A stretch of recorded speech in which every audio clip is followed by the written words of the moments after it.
I never wanted to drive Loveland Pass again. I hadn't been back on that stretch of road since the night Marty died. The night his rig went over the edge and disappeared into the fog, like it had never existed. The only thing they found was twisted metal at the bottom of the canyon. I told myself it wasn't my fault, but the guilt stuck to me like oil on a rag, refusing to wash off no matter how many miles I put between me and that place. But Pete called in a favor. He needed me, and I owed him more than I could count. A convoy job through the Rockies, 3 trucks hauling high-value cargo to a research facility in Colorado. It was big money, but more than that, it was for Pete. He convinced me with a laugh over the phone. "Come on, Red. We need your experience out here. What could go wrong?" I didn't laugh. Not this time. So there I was, back in the driver's seat of my rig, with Pete leading the convoy, and another trucker, Jerry, bringing up the rear. The snow-capped peaks of the Rockies loomed ahead as we started our ascent through Loveland Pass. The winding road snaked around the mountains, a narrow, dangerous route where one wrong move could send you tumbling into nothingness. The memories hit hard as soon as we passed the first switchback, the same stretch where Marty had lost control. I gripped the wheel tighter, feeling the familiar weight of regret in my chest. I'd spent years avoiding convoys, always driving solo. The ghosts from that night hadn't let me forget, and now I was back, like I was inviting them to haunt me all over again. "Red, you still with us?" Pete's voice crackled over the CB, cutting through my thoughts. I pressed the mic. "Yeah, still here. Roads are getting slick. We should take it slow." Pete agreed, and we settled into the grind, navigating the treacherous turns with caution. The sun had set hours ago, and now only the thin beams of our headlights cut through the growing darkness. The fog rolled in thick and fast, curling around the edges of the road like ghostly fingers. That's when I saw it up ahead. Just barely visible through the fog was a pair of headlights. They flickered like a dying flame, appearing and disappearing in the swirling mist. I squinted, leaning forward, trying to get a better look. It was a truck, no doubt about it. But there was something familiar about the way it moved, the way it hugged the curves of the road like it had been driving this route for years. I keyed the mic again. "Pete, you see that truck up ahead?" Silence. Then Pete's voice came through, confused. "There's no truck, Red. Just us."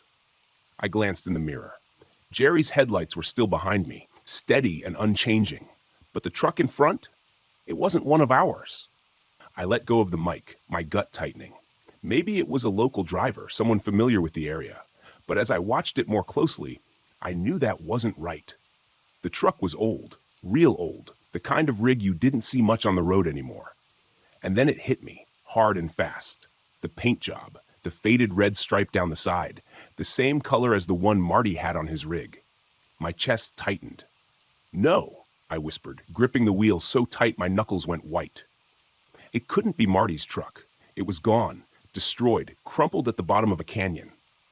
But this was his rig. It had to be. The headlights flickered again, and then the truck was gone, swallowed by the fog like it had never been there. "Red, you good back there?" Pete's voice crackled through again. I didn't respond right away. My pulse was racing, my hands slick with sweat. I glanced around, looking for any sign of the truck, but the road was empty. "Yeah," I said finally, my voice shaky. "Just seeing things." But I wasn't seeing things. Not this time. We kept moving, the road winding higher, the fog thickening. The curves grew sharper, and the guardrails seemed to disappear into the mist, making it feel like we were driving on the edge of the world. That's when the CB crackled again. But this time, it wasn't Pete or Jerry's voice. "Red, you gotta help me." The voice was faint, distorted, but I recognized it immediately. My heart stopped. "Marty?" I whispered, disbelief creeping into my voice. The radio stayed silent for a moment, but then it came again, clearer this time, like the words were being dragged through the static. "Red, help me. I can't hold on." I dropped the mic. This wasn't real. It couldn't be. Marty was dead, gone. But that voice, it was his. Down to the rasp he always had when he called me Red. I hadn't heard it in years, and yet here it was, crackling through the radio like a ghost from the past. I tried to shake it off, tried to convince myself it was just some weird interference. But the road ahead seemed to twist and shift unnaturally, like the mountains themselves were trying to trap us in. I checked my mirrors again, half expecting to see the ghost truck reappear. But there was nothing, just the thick, swirling fog. "Pete, something's not right," I said into the mic, trying to keep my voice steady. "We should stop. Let the fog clear." "Negative, Red. We've got a tight schedule. Keep moving." His response was sharp, almost panicked. Pete wasn't the type to scare easily, but I could hear the tension in his voice. He knew something was wrong too, but he didn't want to say it. The fog pressed in closer, and suddenly the road didn't feel familiar anymore. I'd driven this pass more times than I could count, but now it was like the route had changed. The turns were sharper, the drops steeper. I didn't know where we were headed anymore. And then I saw the truck again. It appeared out of the fog, closer this time, swerving wildly across the road. The old, rusted cab, the faded red stripe. It was Marty's rig, no doubt about it. But when I pulled alongside, there was no driver. The cab was empty, the windows fogged over from the inside. My stomach lurched. I slammed the brakes, swerving to avoid the ghost truck, but it vanished into the mist as quickly as it had come. My truck fishtailed, tires screeching against the wet pavement, but I managed to hold it steady. My heart was pounding in my chest. "Red, what the hell's going on back there?" Pete's voice snapped through the radio. "I saw him," I muttered, barely able to catch my breath. "I saw Marty's truck." Silence hung in the air for a long moment. I knew Pete was processing what I'd said, trying to figure out if I was losing it or if there was something more. But before he could respond, the CB crackled again. Marty didn't make it. It wasn't Pete. It wasn't Jerry. It was Marty. His voice filled the cab, clearer than before, as if he was sitting right next to me. "You let me go, Red. You let me fall." I clenched the wheel, anger and fear boiling in my chest. "I didn't let you fall. I tried, Marty. You didn't try hard enough." The road twisted again, sharper this time, and I could barely see the guardrail through the fog. But I kept driving, adrenaline coursing through me as Marty's voice echoed in my head. Suddenly, Pete's voice cut through the chaos. "Red, you gotta snap out of it. This isn't real. It's the mountains messing with you." I snapped back. "Messing with me? Don't act like you don't hear him, Pete." Pete didn't answer. The road ahead dipped sharply, and I saw it, the same curve where Marty had gone over, the same stretch of road where his truck had disappeared into the canyon. My heart raced, my mind spinning. Was that where this was leading? Was I about to relive Marty's crash? "Marty, I'm sorry," I whispered, gripping the wheel tighter as the road curved dangerously toward the edge. "I'm so damn sorry." The fog lifted just enough for me to see what was ahead. Marty's truck in the middle of the road blocking the pass. There was no time to stop, no time to think. I swerved hard, avoiding the ghost truck at the last second. My rig skidded, the wheels screeching as I fought to keep control. For a moment, I thought I was going over the edge. The wheels teetered on the lip of the canyon, the guardrail creaking under the weight of the truck. But I yanked the wheel, pulling the rig back onto solid ground. My breath came in ragged gasps. I looked in the rearview mirror. The ghost truck was gone. The fog was clearing, and for the first time in years, I felt like I could breathe. "Red?" Pete's voice came over the radio, softer now. "You still with us?" "Yeah," I whispered, gripping the wheel with trembling hands. "I'm still here." The mountains stretched ahead, empty and quiet. But I could still hear Marty's voice in the back of my mind. And I knew, in some way, he'd always be with me. We made it through the pass just as the sun broke over the horizon, casting a pale light over the jagged peaks. The road ahead was clear, but I knew I'd never forget the night I'd faced Marty's ghost.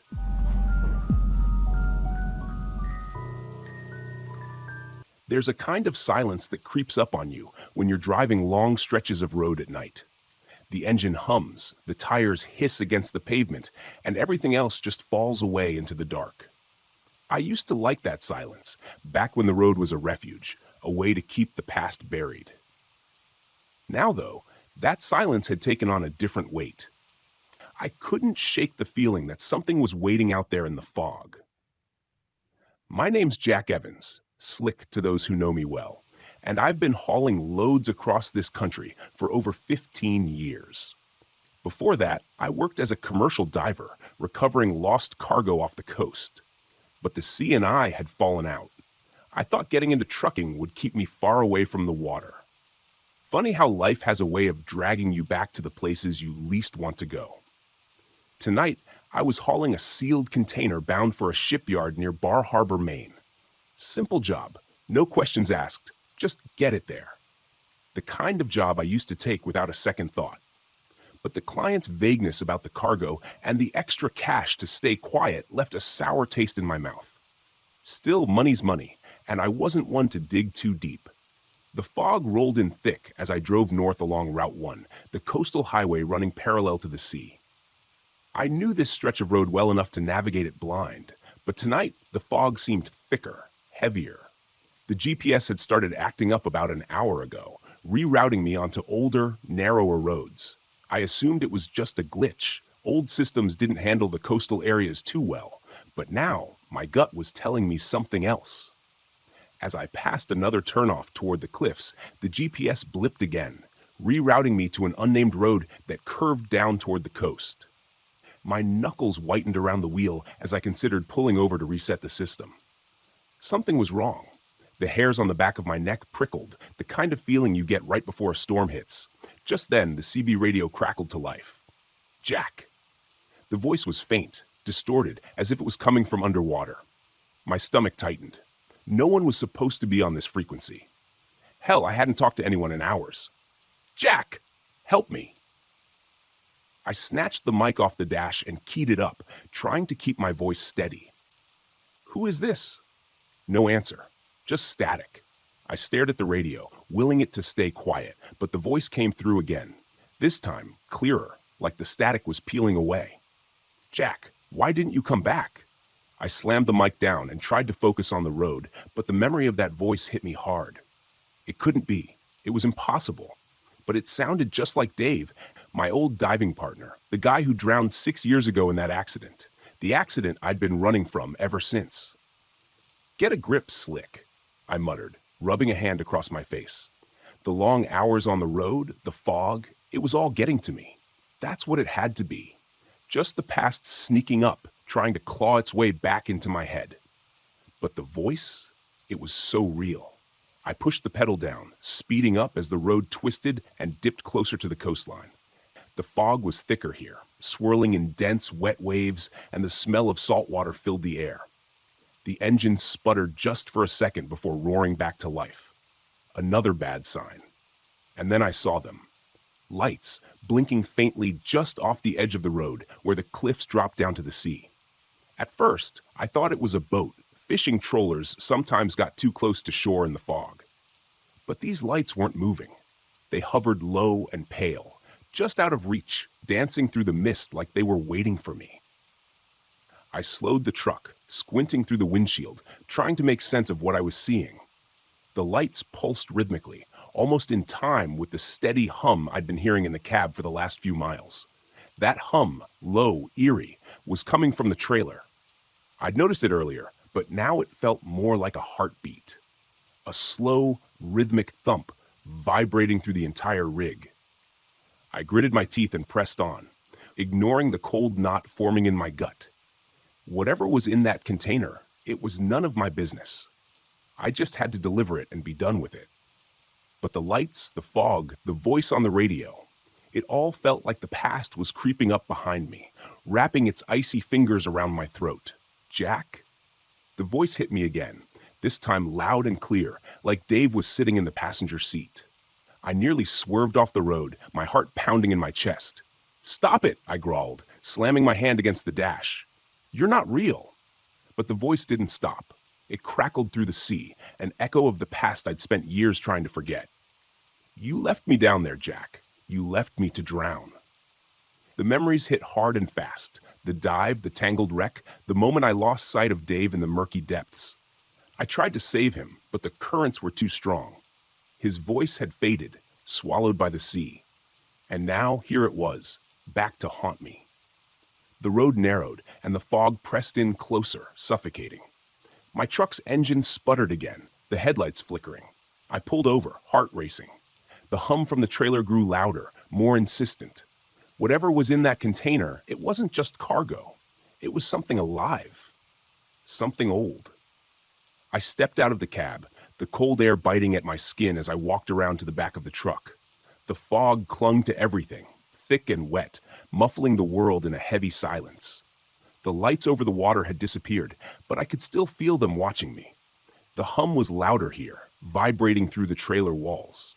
I reached for the lock, my hand trembling. Part of me knew I shouldn't open it.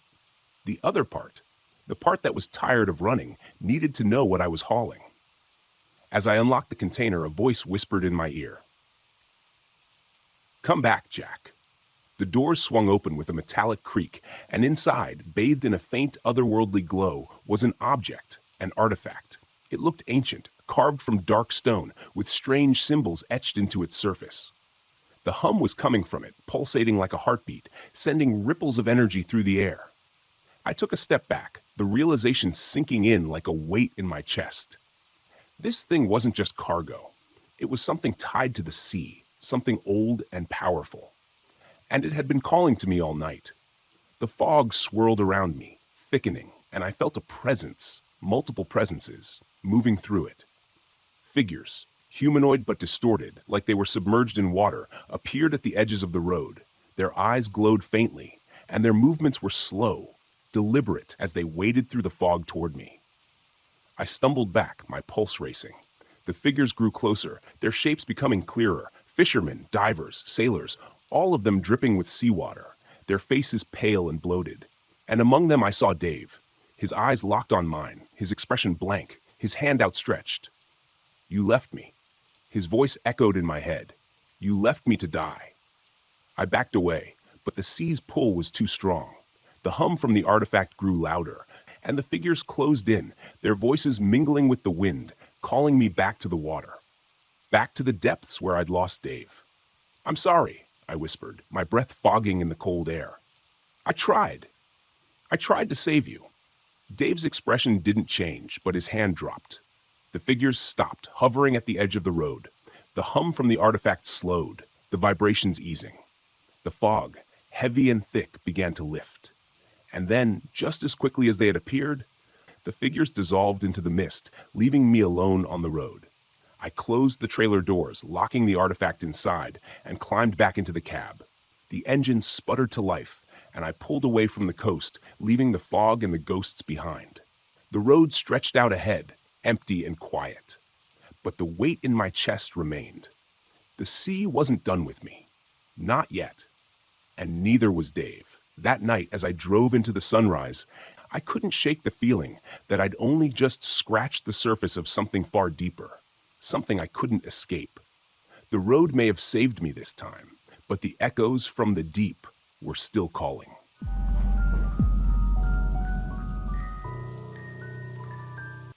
I've always liked the quiet of the road, no one asking questions, no one poking into your business, just miles of highway, the hum of the engine, and the occasional crackle of a distant voice on the CB. But that night, somewhere on Route 50 in the middle of Nevada, the silence felt different, too quiet, too heavy. It had been days since I'd had a decent break. I'd left San Francisco with a load of building materials bound for Kansas City, figuring Route 50 would cut the travel time. They call it the loneliest road in America, and I've driven it enough times to know why. For hours at a time, you don't see a soul. Just endless desert dotted with mountains that never seem to get any closer. I was more tired than I wanted to admit, the kind of tired that sneaks up on you, where your eyelids grow heavy and the lines on the road start to blur. Normally, I'd push through, but something told me to pull over this time. I glanced at the clock and decided to hit the next rest stop I saw. A quick nap, I told myself, and I'd be good as new. I felt a wave of relief when I spotted the weathered sign for a rest stop 2 miles ahead. The stop wasn't marked on my map, which was odd, but these old highways have plenty of places that don't show up anymore. The place looked like it hadn't seen a decent coat of paint in a decade. The lights above the parking area flickered weakly, casting long shadows across the cracked asphalt. A beat-up picnic table and a few rusted trash bins were all that marked the stop. The restroom building sat off to the side, its windows dark, and the air around it felt heavy, like it hadn't been disturbed in years. I pulled the rig into the lot and killed the engine. Silence settled in around me, pressing through the windows. I leaned back in the driver's seat, rubbing my face. I just needed a few hours of sleep, and I'd be good to go. But before I could settle in, nature called. Typical. With a sigh, I grabbed my flashlight and climbed out of the cab. The night air was cold, much colder than I'd expected for Nevada, and the wind carried a strange scent, dry, with an underlying hint of something rotten. I wrinkled my nose but kept moving toward the restroom. The building was worse up close. Graffiti covered the exterior, but it wasn't the usual stuff. No names or crude drawings. These were symbols. Spirals, triangles, strange geometric shapes I couldn't quite place. Some of them were carved deep into the wood, like they'd been there a long time. I pushed the door open, and the smell hit me harder inside, stronger than before. I flicked the light on, but the bulb overhead just buzzed and flickered weakly. I turned on my flashlight and swept it across the room. The place was empty, as I expected, but the walls were covered in more of those symbols. Dozens of them, carved into the tiles, drawn on the mirrors.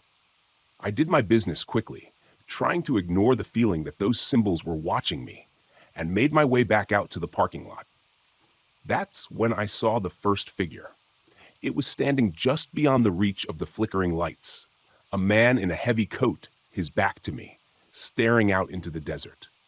For a second, I considered calling out to him, but something about the way he stood there, so still, so quiet, made my gut twist. I stopped in my tracks, trying to decide if I should just get back in the truck and go. But the man didn't move. He didn't even seem to notice I was there. Maybe he was just another trucker, but I hadn't seen another rig on the road in hours. I took a step back toward my truck, keeping an eye on the figure. When I reached for the door handle, my fingers brushed something cold, too cold. I pulled my hand back, confused, and shone the flashlight on the handle. Symbols. Those same spirals and triangles were scratched into the metal of my door. My heart started racing. I hadn't seen them there before. I would have noticed. I swallowed hard, scanning the lot, but the figure was gone. Just vanished. I fumbled with the door, pulling it open and climbing back into the cab as fast as I could. I locked the doors and sat there, trying to steady my breathing, trying to shake off the feeling that something was terribly wrong. I'd driven across the country dozens of times, stopped in every kind of rundown, creepy rest stop imaginable, but nothing like this. The radio crackled to life suddenly, nearly making me jump out of my skin. For a second, I thought it was just picking up static, but then a voice broke through, low, distorted. Frank. My heart skipped a beat. I snatched the CB mic. Who is this? Silence. I stared at the radio, waiting, but the voice didn't come back. I tried to convince myself I'd imagined it, that my mind was playing tricks on me, but the sound of my name, it was too clear. I glanced out the window again, half expecting to see the man in the coat, but the lot was empty. The only movement was the weak flicker of the overhead lights. Still, that rotten smell lingered, hanging in the air like a warning. I was about to start the engine and get the hell out of there when I noticed something in the rearview mirror. There was another figure now, standing near the restrooms. This one was closer. I couldn't make out their face in the dim light, but they were staring right at me. Not moving, not blinking, just watching. Every instinct in my body screamed at me to leave. But when I reached for the ignition, the engine sputtered and died before it could even turn over. I tried again. Nothing. The lights on the dashboard flickered weakly before going out altogether. "Come on," I muttered, trying to stay calm. "Don't do this to me now." I grabbed my phone to call for help, but there was no signal. No bars, no nothing. The figure was still there, closer now. Another figure appeared near the picnic table, and then another by the trash bins. They didn't approach, but they were closing in little by little. My mouth was dry. I fumbled for the flashlight and shone it toward the restroom, hoping to get a better look at the figures. The beam of light cut through the dark, But when it hit the first figure, they were gone. Just gone. I swept the light across the lot, but all the figures had disappeared. Every single one. I didn't waste any more time. If my truck wasn't going to start, I'd fix it in the morning. For now, I just needed to get out of here, on foot if I had to.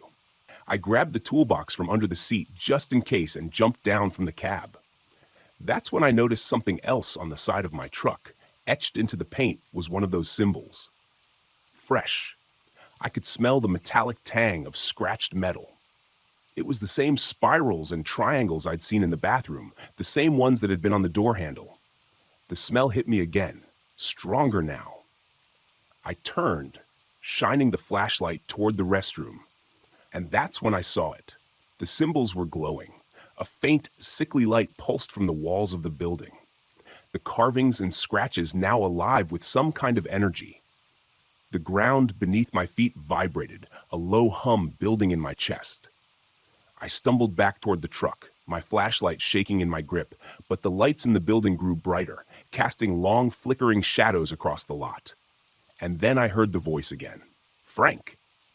I whipped around, scanning the empty lot, but there was no one there. No figures, no man in the coat, just the voice, coming from nowhere and everywhere at once. Frank, you need to stay. I felt a cold sweat break out across my forehead. My pulse pounded in my ears, but I kept moving, trying to get back into the cab.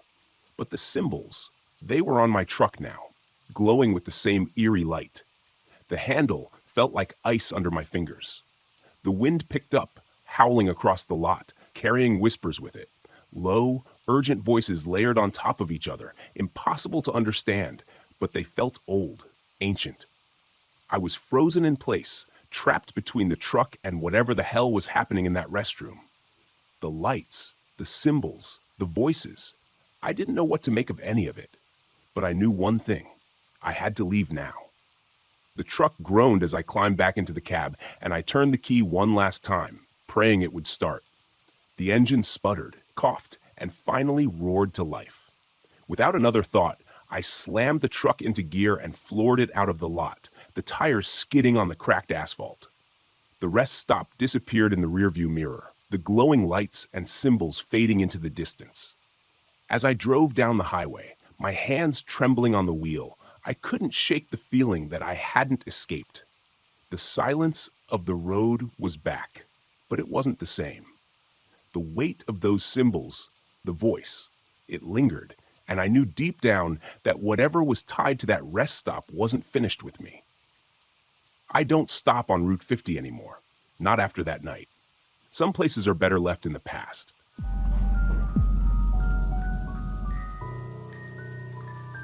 You get used to the rhythm of the road after a while, the hum of the engine beneath you, the steady pull of the truck, the highway stretching out like a never-ending ribbon.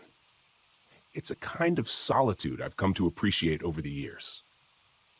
I'm Ben Grady, though most folks call me Bear on account of my size, and I've been behind the wheel for a long time. Trucking's simple. You pick up a load, drop it off, and keep moving. That's what I liked about it. But this job was different from the start. I'd picked up the trailer in Chicago. The client was a slick, suited guy, one of those corporate types. Barely even looked at me as he handed over the papers. Keep the trailer locked, he said, like it was the most natural thing in the world. No stops, no questions. I should have known something was off. The pay was double the usual rate, too good for a straightforward haul across I-80 to Salt Lake City. But I was behind on bills, and after the divorce. Well, you don't say no to easy money. Now, somewhere between Kearney and North Platte, Nebraska, in the dead of night, that easy money was starting to feel like blood money. The road was empty, save for the occasional distant glow of farmhouses, but otherwise, it was just me, my rig, and miles of flat highway. Nothing but darkness ahead and behind. My truck's headlights cut through the night, illuminating the white lines on the road, but something about the blackness beyond felt heavier than usual, like it was waiting. I tried not to think too hard about it. Just keep driving, get to Salt Lake, drop the load, and forget about it. Simple. But then the first strange thing happened. The truck's temperature gauge started going haywire, flipping between cold and hot so fast I thought it was broken. First, the cab was freezing. Then it was sweltering, all within minutes. I pulled over onto the shoulder, popped the hood, and checked the engine. Everything looked fine. I chalked it up to a glitch in the electronics. These rigs are built to last, but every now and then something acts up. Satisfied I wasn't about to fry the engine, I climbed back in. But as I settled into the driver's seat, I heard it, a soft thump from the trailer. I froze, my hand halfway to the ignition. It was faint, but there was no mistaking it. Something had moved in the back. I forced myself to breathe slowly. It's nothing, probably just the cargo shifting. Hell, I didn't even know what was in there. But heavy loads can settle like that. Still, a knot twisted in my gut. It was too quiet, too deliberate. For a second, I thought about checking the trailer, but the client's voice echoed in my mind. Keep it locked. No stops, no questions. Fine. I wasn't going to ask any questions, and I sure as hell wasn't going to break the lock. I fired up the engine and got back on the road, but the tension lingered. The temperature gauge flickered again. I adjusted the air vents, trying to ignore the unease creeping up my spine. A few miles down the highway, the radio crackled to life. I nearly jumped out of my seat. Ben, a voice whispered through the static. I stared at the CB, my heart hammering in my chest. I hadn't heard another trucker's voice all night. The road was dead empty. The voice on the radio, though, it wasn't a trucker. It was my voice. I grabbed the mic, my knuckles white around it. Who the hell is this? The static fizzled, then came back stronger, hissing and popping in my ears. Ben, you need to stop.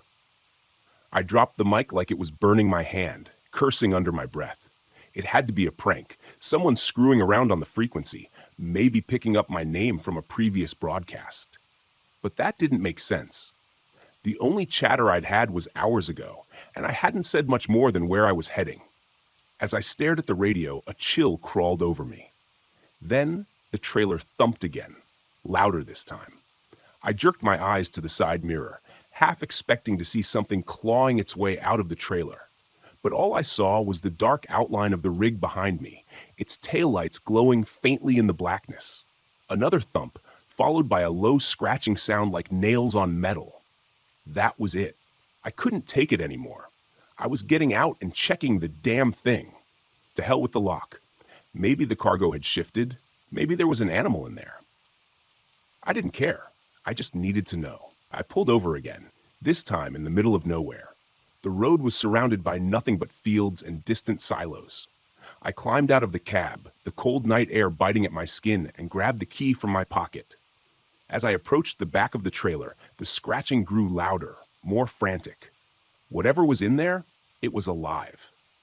I unlocked the heavy padlock, my heart pounding in my ears, and swung open the doors. The smell hit me first, not the musty smell of old cargo, but something far worse, a stench of decay, like something rotten in the dark. My stomach churned, but I lifted my flashlight and pointed it inside. For a moment, I thought the trailer was empty. But then I saw it. At the far end of the trailer, hunched in the shadows, was a figure. It was humanoid but twisted, like its body had been mangled and warped. Its limbs were too long, its skin pale and slick, almost translucent. The thing was huddled against the wall, its back to me, but I could hear it breathing, shallow and rapid. "What the hell?" I whispered, stepping back, the beam of my flashlight shaking. The thing turned its face. If you could call it that, it was a mess of raw red flesh, eyes sunken deep to its skull, staring at me with a mix of hunger and desperation. Its mouth opened in a wet, gaping maw, and I heard a low, guttural hiss escape its throat. I stumbled backward, nearly dropping the flashlight. My body screamed at me to run, to get the hell out of there, but my feet were frozen to the spot. The creature moved, its elongated limbs unfolding as it dragged itself toward me. Each step was punctuated by the sickening sound of its flesh scraping against the metal floor. I didn't think. I just slammed the trailer door shut and fumbled with the lock. My fingers trembled so hard I could barely get it secured. The thing inside let out a shriek. A sound so unnatural, so piercing, it felt like it was burrowing into my skull. I stumbled back to the cab, my legs shaking beneath me, and jumped inside, slamming the door shut behind me. For a moment, I just sat there, my breath coming in ragged gasps. What the hell had I just seen? What had they put in my truck? I knew I couldn't stay parked on the side of the road, not with whatever that thing was still inside. I had to move, get away from here. But I also knew I couldn't drive that thing to Salt Lake. No way. Whatever was in the back of my trailer, it wasn't going to make it to its destination. I grabbed the CB mic again, my hand shaking. This is Ben Grady. I hesitated, glancing in the side mirror, half expecting to see the creature clawing its way out. I need help. There's something in my trailer. Static. Then, through the crackling noise, I heard it again.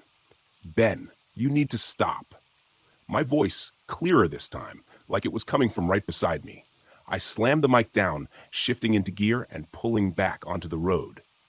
I didn't know where I was going anymore. Just away. Away from that thing, away from whatever nightmare I'd gotten myself into. As I sped down the highway, the temperature gauge flickered again, this time dropping into the red.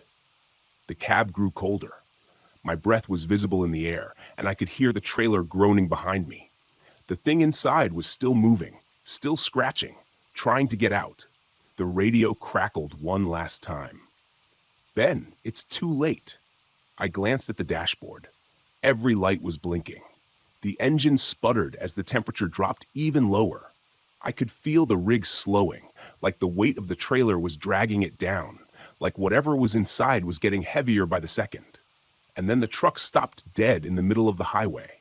The engine cut out. The lights flickered before plunging me into complete darkness. I didn't move. I didn't breathe. The only sound was the soft, steady scratching from the trailer behind me. The door handle rattled. Something pressed against the cab from the outside, its weight heavy enough to rock the truck. I didn't turn. I didn't want to see what was trying to get in, but I knew it wouldn't be long before the door opened. That's the last I remember. When they found me the next morning, the rig was empty. No sign of the trailer. No sign of the cargo. Just me, sitting in the cab, frozen stiff, my breath still fogging in the cold morning air. I never asked what happened to the trailer. Some things are better left locked away.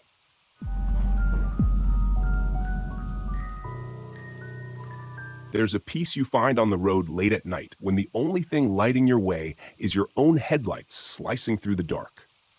No noise, no distractions, just you, the hum of the engine, and the endless stretch of asphalt. That's why I love it out here.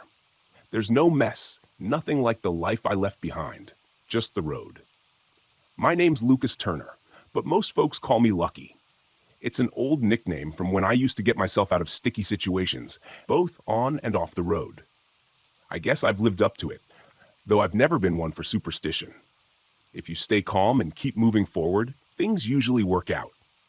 But that night on Route 2, the nickname didn't feel so fitting anymore. I'd left Seattle earlier that day, hauling a load of electronics to a distribution center in North Dakota. A long stretch of mostly empty highway lay between me and the drop-off, but I didn't mind. It was a quiet night, just the way I liked it.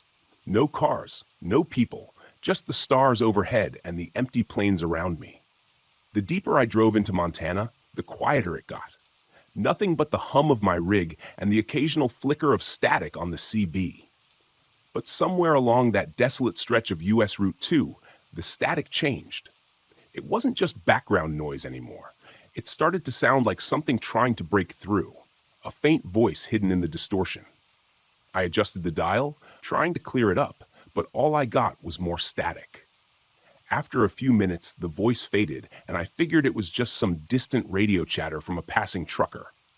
I wasn't tired yet, but I was getting there.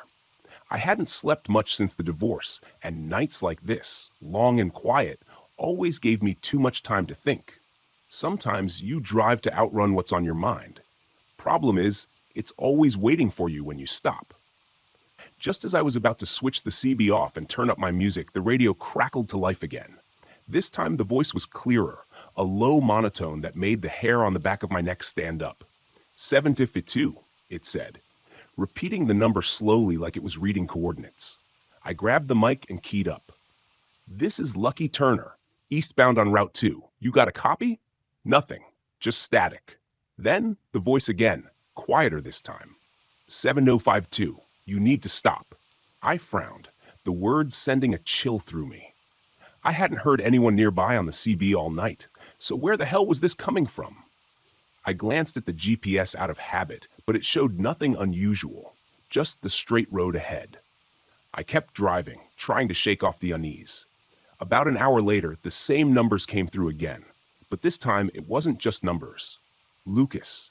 I slammed on the brakes, pulling over to the side of the road so fast the rig shuddered beneath me.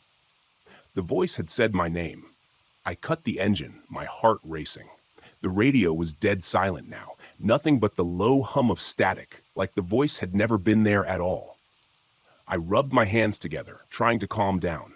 It had to be some kind of weird signal bounce, maybe from a nearby base, old military broadcasts or something.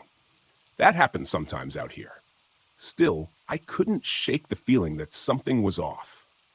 I stepped out of the cab, needing to clear my head, and breathed in the cold, crisp night air. The road was dead empty, nothing but flat plains and dark woods on either side. No headlights, no signs of life. I walked around the truck, stretching my legs, telling myself it was just fatigue playing tricks on me. But when I glanced down the road, I saw a pair of headlights in the distance. At first, I thought it was another trucker, but the lights didn't seem to be moving. They just sat there. I watched for a minute, waiting for the truck to approach, but it never did. The lights stayed exactly where they were, flickering slightly in the dark. Something about them didn't feel right. It was like they were watching me. "Don't be an idiot, Lucky," I muttered to myself, climbing back into the cab. But as I settled into the driver's seat and fired up the engine again, I couldn't shake the feeling that those lights were still there, even as I pulled away. I pushed the truck hard, wanting to put some distance between me and whatever was behind me. But the farther I drove, the more the radio interference grew. It was subtle at first, just little bursts of static, but then it got louder, and within that static, I could hear it again. "Lucas, 7052. I checked the mirrors, my heart hammering in my chest. That's when I saw the convoy. 3 trucks, old military rigs by the look of them. They were in a tight formation, following about 100 yards behind me. I hadn't passed them on the road, hadn't seen them pull out from anywhere. They were just there, like they'd appeared out of nowhere. My grip tightened on the wheel. I had 2 options: stop and let them pass, or keep going and pretend like nothing was wrong. My gut told me to keep going, but no matter how fast I drove, the trucks stayed right behind me, their headlights burning bright in the dark. And that voice, Eddie's voice, kept slipping through the static on the CB. "You need to stop, Lucas." I slammed my fist on the dashboard, adrenaline surging through me. This couldn't be real. Eddie was dead, had been for years, and yet his voice kept coming, clear as day, telling me to stop. I passed a small sign on the roadside, Deadwood Ridge, 2 miles. That's where the voice had been leading me. 7052. It was a set of coordinates. Coordinates that pointed directly to Deadwood Ridge. I didn't want to go there. Every instinct screamed at me to keep moving, to get as far away as possible. But the voice, Eddie's voice, had a pull I couldn't shake. Something was waiting for me there. Something I had to face. When the turnoff for Deadwood Ridge appeared, my hands moved before my mind could catch up. I took the exit. The old narrow road wound through thick trees, and as soon as I turned, the convoy behind me vanished. Just like that. Gone. The road twisted and turned, narrowing with every mile, until I came to an old gate, rusted, broken, hanging off its hinges. Beyond it, hidden in the woods, I could see the remains of an old military base, abandoned, decaying, like something out of a nightmare. I cut the engine and stepped out into the cold, my breath fogging in the air. The place was silent. The only sound was the wind whistling through the trees. My gut told me to leave, but my feet kept moving, pulling me toward the base. Inside the fence, I found an old radio tower. Its rusted skeleton still stood against the night sky. At the base of the tower, there was a small building, just a single room, the door hanging open. I stepped inside, my boots crunching on the broken concrete, and that's when I saw it. An old military radio, still running, its dials glowing faintly in the dark. The static from the CB was coming from here, filling the room with that same eerie hum I'd heard on the road. And then, from the radio, Eddie's voice again. "Lucas, it's time to stop." The temperature dropped sharply, and I felt something behind me, something watching. I turned, and there he was, Eddie, standing in the doorway, just as he had been the day he died. His eyes were hollow, his face pale, his expression blank. I froze, my heart pounding in my chest. "Eddie?" He didn't respond, just stared at me, unmoving. "I'm sorry," I whispered, the words choking out of me. "I should have been there. I should have." Eddie's face twisted. His mouth opened in a silent scream, and suddenly the radio exploded in a burst of static. The air around me felt heavy, like it was pressing down on my chest, and I staggered back, my pulse racing. "Lucas!" Eddie's voice rasped from the radio, distorted and wrong. "Stop now."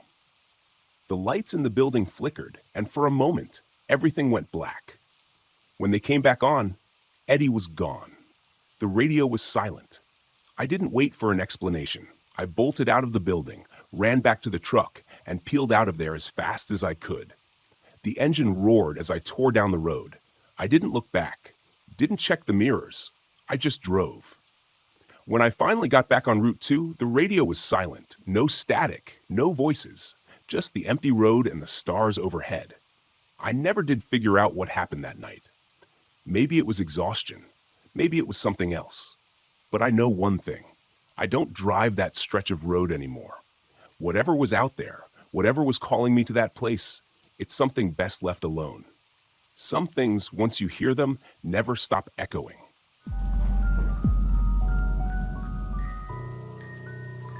I never wanted to take the job, not this one. But when the bills pile up and your savings start running dry, you do what you have to, even if it means going back to the place you swore you'd never see again. Dead Man's Pass. It was Eddie's death that did it. 15 years ago, I lost my brother on that road.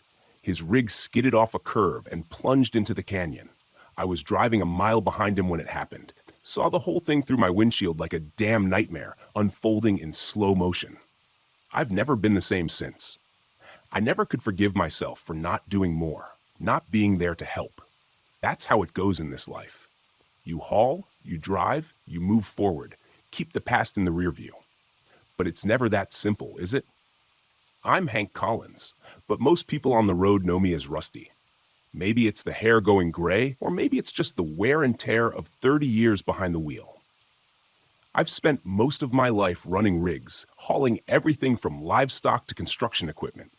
This time, I was hauling heavy machinery for a mining outfit in Utah. Easy enough, or so I thought. The cargo didn't bother me. What bothered me was the route, Route 163, through the heart of Monument Valley, and then up through Dead Man's Pass, the very stretch of road where Eddie lost his life. I've avoided it for years, but I couldn't avoid it this time. The money was too good, and the job came at a time when I needed it most. The first sign that something wasn't right came when I crossed into the desert. The vast expanse of red rock stretched out for miles, the sun beginning to dip below the horizon, casting long shadows across the road. It should have been peaceful, almost beautiful, but there was something off. The radio cut out first, static, then silence. Not unusual out here, but it didn't sit right. The stillness felt heavy, oppressive, like the desert itself was holding its breath. As the sun slipped away completely, I noticed a pair of headlights in my rearview mirror. At first, I didn't think much of it. Probably another trucker making the same route. But as the miles passed, those headlights didn't get closer. They stayed there, far back but steady, like whoever it was didn't intend to pass or fall behind, just keeping pace. I tried to shake it off, focusing on the road ahead. The canyon walls began to rise on either side of me, the road narrowing as I approached Dead Man's Pass. My hands tightened on the wheel, the familiar knot of tension growing in my chest. The road was winding, dangerous, with steep cliffs on one side and jagged rock on the other. I'd driven it 100 times before, but not since the night Eddie died. As I climbed higher, the truck started to act up. First, it was the brakes. They began to make a grinding noise that sent vibrations up through the cab. They were new, serviced just a week ago. No reason they should be failing. Then the engine sputtered, just once, but enough to make my heart jump. "Come on, Rusty," I muttered to myself. "Just keep moving, 1 mile at a time." But the truck didn't listen. The headlights behind me were still there, never getting any closer, never fading away. Something about it gnawed at me, a slow realization creeping in. I knew that truck. It was Eddie's. It couldn't be. Of course, Eddie's truck was a wreck at the bottom of the canyon, rusted and forgotten. But the make, the model, even the busted left headlight, it was all the same. And it was following me. I turned up the CB, hoping for some noise to drown out my thoughts, but all I got was static. My hands were sweating now, the wheel slick beneath my fingers. The canyon walls seemed to press in tighter as I reached the most dangerous curve, the very spot where Eddie went over the edge. My foot eased off the gas, but then the CB crackled to life, and a voice broke through the static. "Rusty, Hank, you got to stop." I nearly jerked the wheel in shock. I knew that voice. It was impossible, but I knew it. It was Eddie. "Eddie," I whispered, even though I knew there was no way it could be real. I fumbled with the radio, trying to clear the signal, but the voice only grew louder, swallowed by the hiss of static. "Rusty, you gotta stop. You can't make the same mistake." I was losing my mind. That's what this was. Too many years on the road, too many ghosts haunting me. That's all it was. But then the truck sputtered again. The grinding in the brakes got worse. I could feel the whole rig shudder as I tried to slow down, but the brakes weren't responding. I pumped them hard, but nothing. The curve was coming up fast, and I knew I wouldn't make it if the brakes didn't hold. "Damn it," I shouted, yanking the wheel hard to the right, pulling off onto the narrow shoulder. The truck screeched to a stop, just inches from the cliff's edge. For a long time I sat there, heart pounding, staring at the drop below. The canyon stretched out beneath me, a black abyss swallowing the last traces of daylight. My breathing was ragged, my hands shaking, and then I saw it. Eddie's truck was still there, sitting on the road behind me, headlights glowing dimly through the dust. But now I could see it wasn't just a truck. The rig was mangled, twisted, just like it had been after the accident. The front end was smashed in, the cab crumpled, the windshield shattered, and standing next to it was Eddie. I blinked, rubbed my eyes, but he didn't disappear. He was there, as clear as day. His face was pale, gaunt, eyes hollow, but it was him. He was looking right at me. I stumbled out of the cab, my legs shaking beneath me. I didn't know what I was doing, didn't know what I expected to happen, but I had to get closer. I had to see Eddie.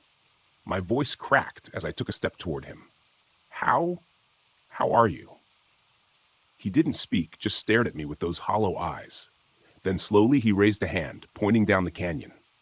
I followed his gaze, my heart pounding in my chest.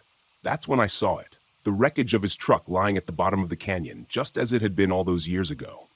"No," I whispered, This can't be real." Eddie's voice echoed in my mind, though his lips didn't move. "You gotta stop, Rusty. You gotta stop running." I fell to my knees, the weight of everything crashing down on me. I had run from this for so long, buried it deep, but now there was no escaping it. Eddie wasn't here for revenge. He wasn't here to haunt me. He was here because I'd never let him go. "I'm sorry," I choked out, tears burning my eyes. "I'm sorry, Eddie. It was my fault. I should have listened. I should have stopped." The wind howled through the canyon, and for a moment, it sounded like Eddie was speaking again. But this time, it wasn't a warning. It was forgiveness. "I never blamed you, Rusty," his voice whispered softer now, like it was being carried away by the wind. "But you got to forgive yourself." The headlights of Eddie's truck flickered once, then went out. The figure standing beside it began to fade, dissolving into the dust and shadows of the canyon. And then he was gone. I sat there on the edge of the road, staring down into the canyon where my brother's truck had fallen. The air was still, the only sound the soft hum of the desert wind. I didn't know how long I sat there, but when I finally got to my feet, something had shifted inside me. The guilt was still there, but it wasn't crushing me anymore. It wasn't tearing me apart from the inside. I could breathe again. I climbed back into the cab and started the engine. The truck roared to life, and the brakes responded this time, smooth and steady as I pulled back onto the road. I glanced in the rearview mirror one last time. There was nothing there. No truck, no headlights, just empty miles of desert behind me. I smiled a sad, tired smile.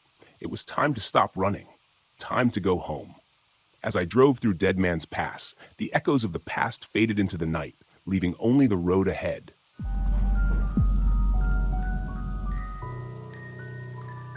I wasn't afraid of being alone. In fact, I thrived on it. After years of pushing myself filming solo wilderness expeditions and gaining thousands of subscribers, isolation felt like a familiar friend.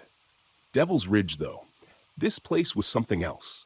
I had scouted it out for weeks, planning my trip down to the smallest detail. The ridge was perfect, remote, rugged, untouched. Hardly any hikers came this far into the Montana wilderness, and the few who did warned of getting lost in the dense forests or disappearing into one of the old crumbling mining tunnels.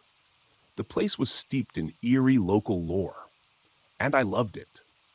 Stories of shadowy figures, night stalkers they called them, spirits of miners who perished in a cave-in over 100 years ago. They supposedly wandered these woods, haunting anyone foolish enough to linger too long. It was exactly the kind of place I could milk for my survival blog. Spooky, remote, and dripping with atmosphere. My audience would eat it up. I parked the RV in a small clearing nestled against a cliffside, setting up camp as the sun dipped below the horizon. The towering pines cast long shadows across the forest floor, and the sound of the wind through the trees was strangely muted. There was no birdsong, no rustling of small animals, just the breeze and the soft creak of old branches swaying. Max, my drone, hovered above the trees, capturing the stunning panoramic views. I had just set it to autopilot to get some shots of the surrounding cliffs when the feed cut out, static flooding my screen. "What the hell?" I muttered, tapping the screen in frustration. I brought the drone back, its footage corrupted with strange, distorted images. Warped figures flickering in and out of focus, standing just at the edge of the tree line. I chalked it up to a malfunction. After all, I was miles from civilization, and the signal could have been weak. But still, a part of me couldn't shake the feeling that the footage was wrong. Shrugging it off, I stored Max for the night and started a fire, settling in for what I hoped would be an uneventful evening. As I recorded my thoughts for the day, I decided to throw in a few words about the local legend, something to spice up the narrative for my viewers. "They call them the Night Stalkers," I said into the camera, my face illuminated by the glow of the flames. "Spirits of miners who died in these hills, lost to the darkness. But I'm not worried, just a bunch of ghost stories, right?" I grinned, more to convince myself than anyone else. The first real sign of trouble came the second night. I was reviewing the footage I had shot earlier in the day when I heard a soft sound outside the RV. At first, I thought it was the wind, just the trees shifting. But then it came again, low and rhythmic, like tapping. Max growled low in his corner, his eyes fixed on the door. I froze, listening. The tapping grew louder, almost insistent, like someone or something was circling the RV, knocking softly against the metal.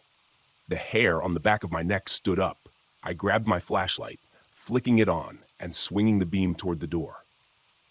"All right, whoever's out there, you're not scaring me," I said, trying to keep my voice steady. Silence. I stood there holding my breath, waiting for something, anything to happen.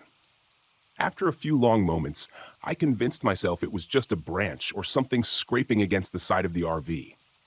I'd been on enough solo trips to know how easy it was to get jumpy out here. But Max was still growling, his ears flat against his head. He wasn't convinced. Neither was I, if I'm honest. The next day, I decided to do a bit more exploring. The cliffs were full of old mining tunnels, most of them sealed up decades ago. I found one near the base of the ridge, its entrance boarded up with rotten planks. Curiosity got the better of me, and I pried a few loose, slipping through the narrow gap. The tunnel was dark and smelled like damp earth. My flashlight flickered as I moved deeper inside, casting eerie shadows against the jagged walls. Strange symbols were etched into the rock, crudely drawn, unfamiliar shapes that seemed to spiral in on themselves. I felt a sudden chill, and a soft sound echoed through the tunnel, like footsteps on loose gravel. I froze, shining my light down the passage. Nothing. Still, something about the place felt wrong. I backed out quickly, breathing a sigh of relief as I stepped back into the daylight. As I walked away, I couldn't shake the feeling that I was being watched. That night, the tapping returned. This time, it was louder, more deliberate. I sat in the RV, clutching the flashlight in one hand, the other gripping my camera as I recorded the strange noises. The tapping moved around the RV, slow and methodical, almost as if it was circling me. I stood up, heart pounding, and yanked the door open, shining the light into the darkness. Nothing. I stepped outside, my breath fogging in the cold air. The forest was still, but the air felt thick, heavy. I turned slowly, scanning the tree line, and that's when I saw them. Shadows, tall and thin, flitting between the trees. They moved like people, but their forms were indistinct, more like silhouettes than solid shapes. My chest tightened.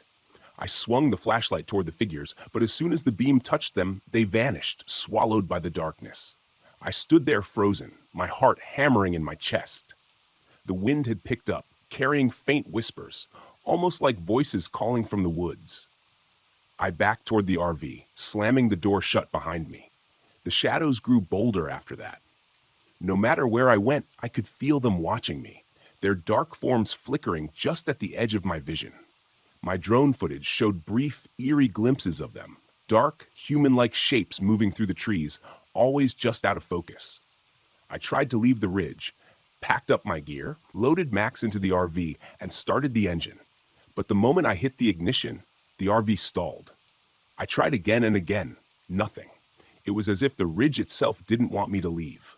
Panic set in. I wasn't one to lose my cool, but this was something I couldn't explain. I was trapped, and I wasn't alone. On the final night, everything came to a head. I was lying in bed, the RV windows covered, trying to block out the tapping that had returned. Max was huddled in the corner, trembling. The tapping grew louder, more insistent, like something was trying to get in. I sat up, heart racing, and suddenly the RV shook violently, as if something had slammed into the side. I jumped to my feet, grabbing the flashlight, but the beam flickered and died. The whispers outside grew louder, more urgent, filling my head with a cacophony of unintelligible voices. I rushed to the door, flinging it open, only to be met with complete darkness. The fire outside had gone out. The shadows were everywhere now, circling the RV, their forms more defined than ever. Dark, human-like figures with no faces, no features, just endless blackness. They weren't just watching me anymore. They were coming for me. I ran, flashlight flickering back to life as I sprinted into the woods. The shadows followed, flitting between the trees, their whispers filling my ears, growing louder and louder. I didn't know where I was going, just away from the tapping, the whispers, the shadows. But the forest twisted around me, disorienting me, and soon I was lost in a sea of towering pines and jagged rocks. And then I saw it, the entrance to the old mining tunnel, standing open like a gaping mouth. The shadows pressed in closer, their forms flickering at the edges of my vision. And I realized with a sinking feeling that I had nowhere else to go. I stumbled toward the tunnel, the air inside cold and stale. The shadows followed me in, their whispers echoing off the walls. I don't know what I expected to find in there. An escape, maybe, a way out. But as I ventured deeper into the darkness, I realized the truth. There was no escape. The Night Stalkers weren't just spirits, they were part of this place, tied to the land, the tunnels, the shadows. And now, so was I. The last thing I remember before the darkness swallowed me whole was the sound of tapping. So soft, rhythmic, and endless. Days later, when Ranger Hank found my RV, it was empty. My gear was scattered, my camera still rolling, but I was gone. The footage showed brief glimpses of my final moments. Me running into the forest, the shadows close behind, their forms flickering and twisting in the dark. The last frame caught my face, pale and terrified, standing at the entrance of the tunnel. A silhouette stood behind me, tall, thin, and featureless. The Night Stalkers had found me, and I was never leaving Devil's Ridge.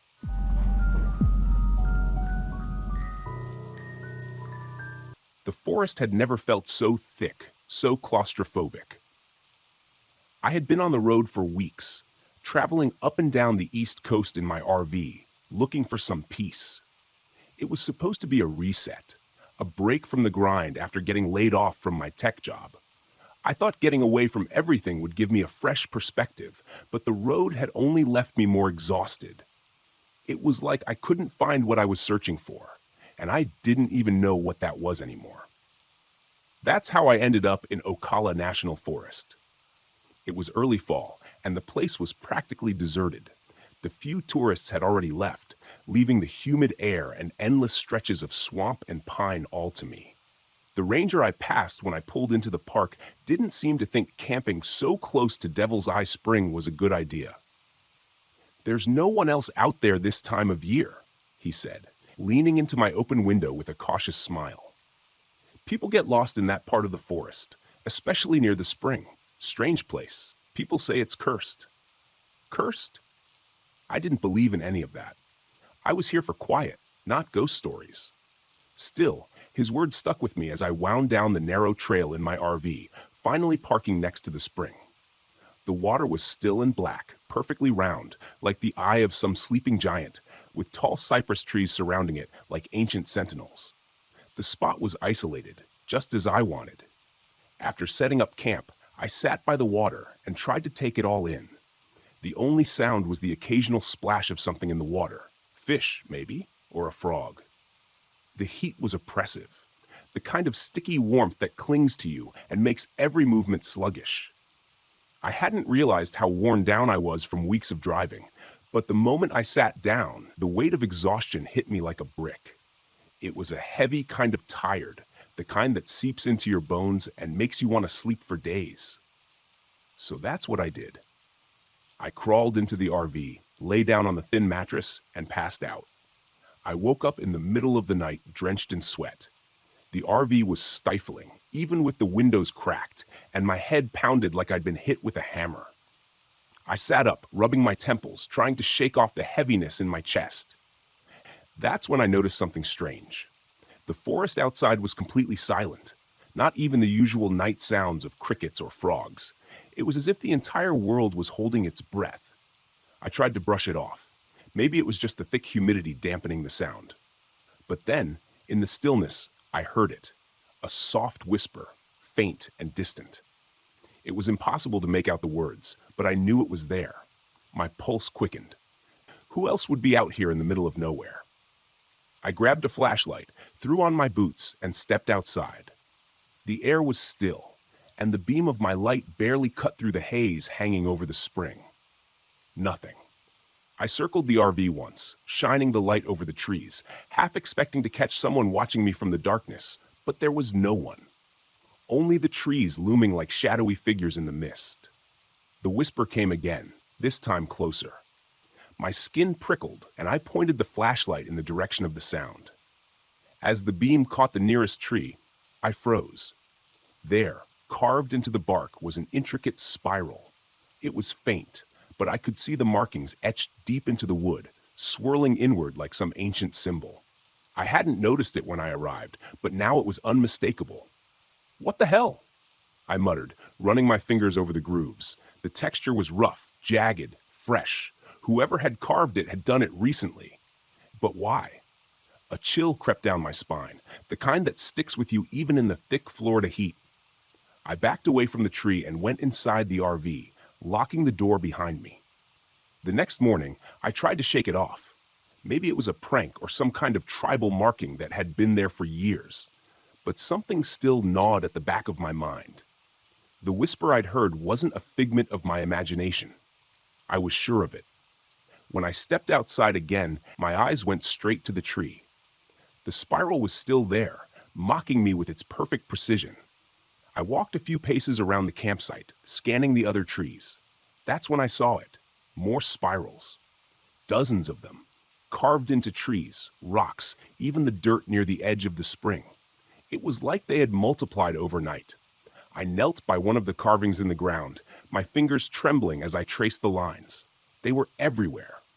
My pulse quickened as I stood up, stepping back. I hadn't imagined them. They were real, and there were too many to ignore. I tried to rationalize it. Maybe the ranger had mentioned something about Native American tribes that once lived in the area. These carvings could be remnants of some ancient ritual or custom. But the more I looked at them, the more unsettled I became. I grabbed my phone, hoping to research the symbols, but when I turned it on, the screen flickered and died. I checked the time on my watch. It blinked nonsensically, stuck on 12, no matter how many times I reset it. It wouldn't budge. Time was frozen, just like the forest around me. The air felt heavier as the hours passed, like something was pressing down on me. The whisper returned, no longer distant but close, too close. It followed me wherever I went, slipping in and out of the thick, humid air, just out of reach. I could feel it in my bones. Something was watching me. That night, the dream started. I was lying in the RV, the air thick and suffocating, when I felt it. A presence standing over me, its breath hot against my skin. I tried to move, but I was paralyzed. My limbs refused to cooperate. I could feel its eyes on me, burning into my skull. Then came the whisper, low and guttural, words in a language I couldn't understand, but the intent was clear. I was marked. I woke up gasping, my heart pounding, the sheets soaked in sweat. The RV was stifling again, but I couldn't shake the feeling that I wasn't alone. My eyes darted to the window, half expecting to see something staring back at me. The markings were spreading. They weren't just outside anymore. They were inside the RV, on the walls, on the floor, even on my skin. I tore off my shirt, running to the small mirror by the sink. There, on my chest, was a spiral, faint but unmistakable. My hands trembled as I traced the lines etched into my flesh. My mind raced. The curse, the ranger's warning, it was all real. The whispers were louder now, relentless. They filled my head, demanding my attention. I stumbled out of the RV, gasping for air, trying to escape the suffocation and presence that had followed me. But no matter how far I ran, the whispers followed. I found myself standing at the edge of Devil's Eye Spring, my chest heaving.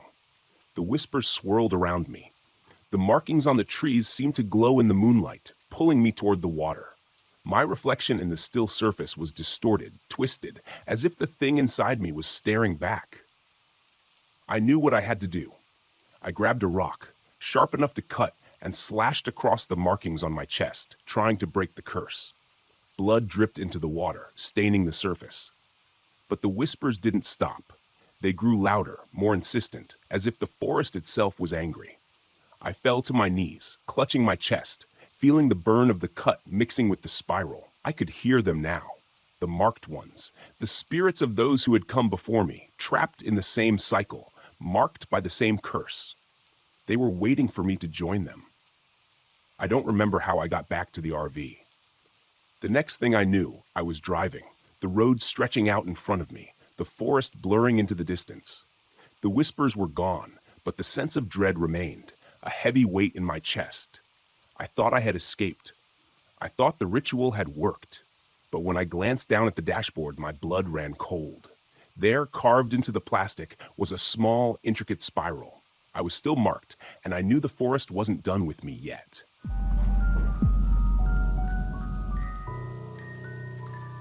I came to the Pine Barrens for peace, solitude. I thought that getting away from everything would help, that losing myself in the wilderness would somehow fix what was broken inside of me after my wife Sarah passed. Nothing made sense anymore. My work as a photographer felt pointless. The things I used to care about were gone. Grief had hollowed me out, leaving only a shell of the person I used to be. So, when the offer came to photograph the Barrens for a travel magazine, I didn't hesitate. I packed up my RV, grabbed my camera, and hit the road. The Pine Barrens had always intrigued me with their dense forests and twisted folklore. But I wasn't here for ghost stories. I was here to work, to focus on something other than my own loss, or at least that's what I told myself. It was the second night when I first saw them, the lights. I had spent the day photographing the eerie, quiet beauty of the Barrens. The way the pines stretched up toward the sky like skeletal fingers, the sandy trails winding through dense underbrush. By the time I returned to my RV, the sky was already dark, stars barely visible through the thick canopy above. It was the kind of stillness I had been craving, the perfect backdrop for my long exposure night shots. I set up my camera, aiming toward the trees, capturing the stillness of the forest beneath the stars. As I clicked through the shots, I noticed something strange in the frames. Small, glowing orbs in the distance. At first, I assumed they were fireflies, or maybe even distant lanterns. But these lights were too bright, too concentrated. They hovered just beyond the tree line, flickering in and out of focus as if dancing in the air. I looked up from the camera, squinting into the dark. Nothing.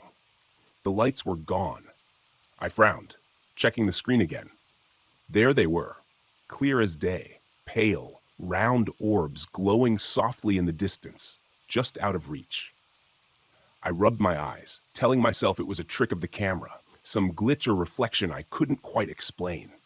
The rational part of my mind dismissed it, but something else, a quiet nagging feeling in the pit of my stomach, told me something wasn't right. I didn't sleep well that night. Even inside the RV, with the doors locked and the curtains drawn, I couldn't shake the feeling that those were still out there, watching. The next morning, I pushed the strange encounter aside and decided to venture deeper into the forest. The barrens were an endless maze of pine trees and narrow, winding trails, and I wanted to capture the desolation, the beauty of the place. I slung my camera over my shoulder and set off, keeping an eye on my GPS to make sure I didn't get lost. The deeper I went, the more unsettling the forest became. The trees seemed to close in around me, their branches twisting like gnarled hands. The air was thick and heavy, the kind of stillness that felt unnatural. There were no birds, no rustling of leaves, just silence. I tried to ignore the growing sense of unease. I was here to work, not to get spooked by old legends. But as I walked, I couldn't shake the feeling that something was off. My compass, which had been working fine all morning, suddenly started spinning erratically. The needle swung wildly in every direction. My phone lost signal, the GPS cutting out entirely. I stopped, staring down at the malfunctioning devices in my hands. I was good with directions, had spent years hiking and camping in places far more remote than this. But now, standing in the heart of the barrens, I couldn't tell which way I'd come from, and the trees all looked the same. The wind picked up, carrying with it a faint whisper. It was so soft, I wasn't sure I'd even heard it at first. Just the wind, I told myself, trying to shake off the creeping anxiety. I started to walk back toward the RV, retracing my steps as best I could. That's when I heard it again. Whispers, like distant voices carried on the breeze. Back at camp, I felt the full weight of isolation pressing down on me. The whispers from earlier hadn't stopped. If anything, they'd grown louder, clearer. As the day turned into night, I told myself it was nothing, that I was just on edge from being alone out here. But as darkness fell and the oppressive stillness of the forest closed in, I found myself constantly looking over my shoulder, expecting to see something lurking in the shadows. I decided to review the photos I'd taken that day, hoping the distraction would calm my nerves. As I scrolled through the images, something caught my eye. The lights. There they were again, hovering just at the edge of the frame, bright and unmistakable. They flickered in the distance, glowing softly against the dark backdrop of the trees. I zoomed in, trying to make sense of what I was seeing, but the closer I looked, the more the lights seemed to blur, as if they were shifting, moving in some unnatural way. I glanced up from the screen, and my heart stopped. The lights weren't just in the photos, they were outside. I rushed to the window, pulling back the curtain, and there, just beyond the trees, I saw them. Pale, glowing orbs floating silently in the darkness. They pulsed gently, like they were beckoning me, drawing me in. I felt a strange pull, an almost physical urge to step outside, to follow the lights into the woods. I told myself it was ridiculous, that I was being irrational, but the more I stared, the stronger the pull became. Before I knew it, I was grabbing my camera and heading for the door. The forest was darker than it should have been. The thick canopy blocked out any trace of moonlight. The lights moved ahead of me, hovering just out of reach, flickering in and out of sight as they led me deeper into the trees. I kept telling myself that I was only following them to figure out what they were, to get the perfect shot for my blog. But deep down, I knew that wasn't the whole truth. There was something else drawing me forward, something I couldn't explain. The deeper I went, the more disoriented I became. The trees seemed to close in around me, twisting and warping, their shapes blurred in the darkness. My footsteps felt heavy, sluggish, like the ground was pulling at me, slowing me down. The lights, however, remained just out of reach, always moving a little farther ahead, urging me to follow. And then I heard it, Sarah's voice. "Nate?" I stopped dead in my tracks, my heart hammering in my chest. "Nate, come back to me." It was her. It had to be.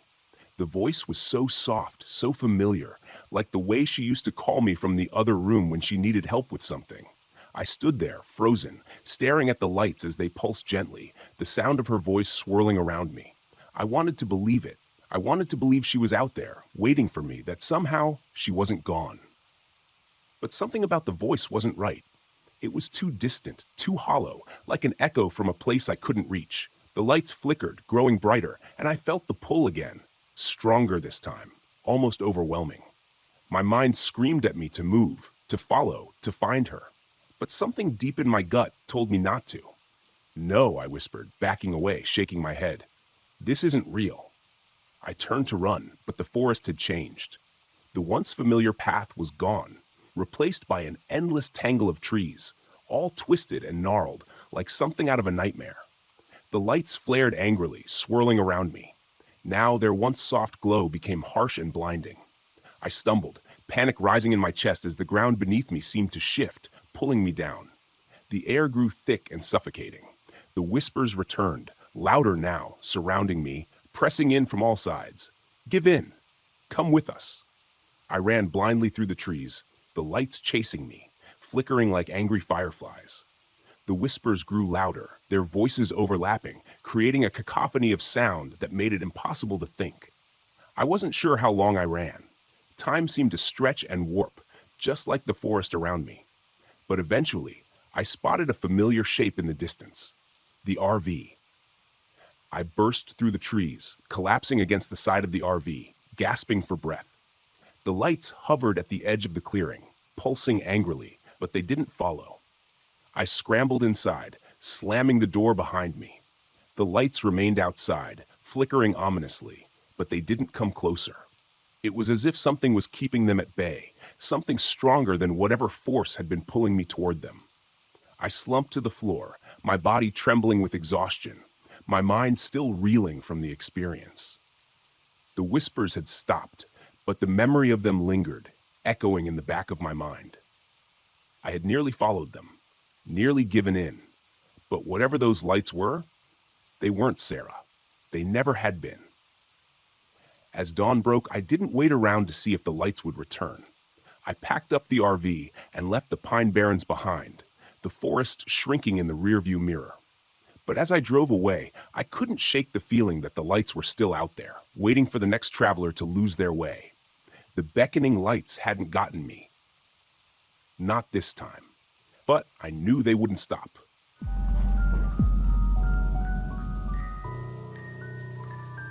I had been driving for hours, the Mojave Desert stretching endlessly around me, barren and vast under the relentless sun. The road was long behind me now, just an empty trail of dust leading out to nowhere. Perfect. This was exactly what I needed. A break from work, from the grind, from people. Out here, there was nothing but silence and space, no cell towers, no deadlines, no distractions. Just me and the desert. I pulled the RV to a stop near a rocky outcrop and stepped out. The air was dry and still, the kind of quiet that felt like it was pressing down on you. I took a deep breath, inhaling the warm scent of sand and stone. This was my escape. No buzzing phone, no frantic emails, just the open sky and the endless horizon. I set up camp quickly, parking the RV in the shade of the rock formation and pulling out my gear. I wanted to explore before the light faded. There was something about the desert that always fascinated me. The way the landscape shifted from harsh to beautiful in a matter of hours. But right now, I was focused on one thing: silence. After weeks of being glued to my phone and running from meeting to meeting, the thought of being completely disconnected was a relief. No cell reception out here, no GPS signal, just me and the land. As I unpacked, I heard it.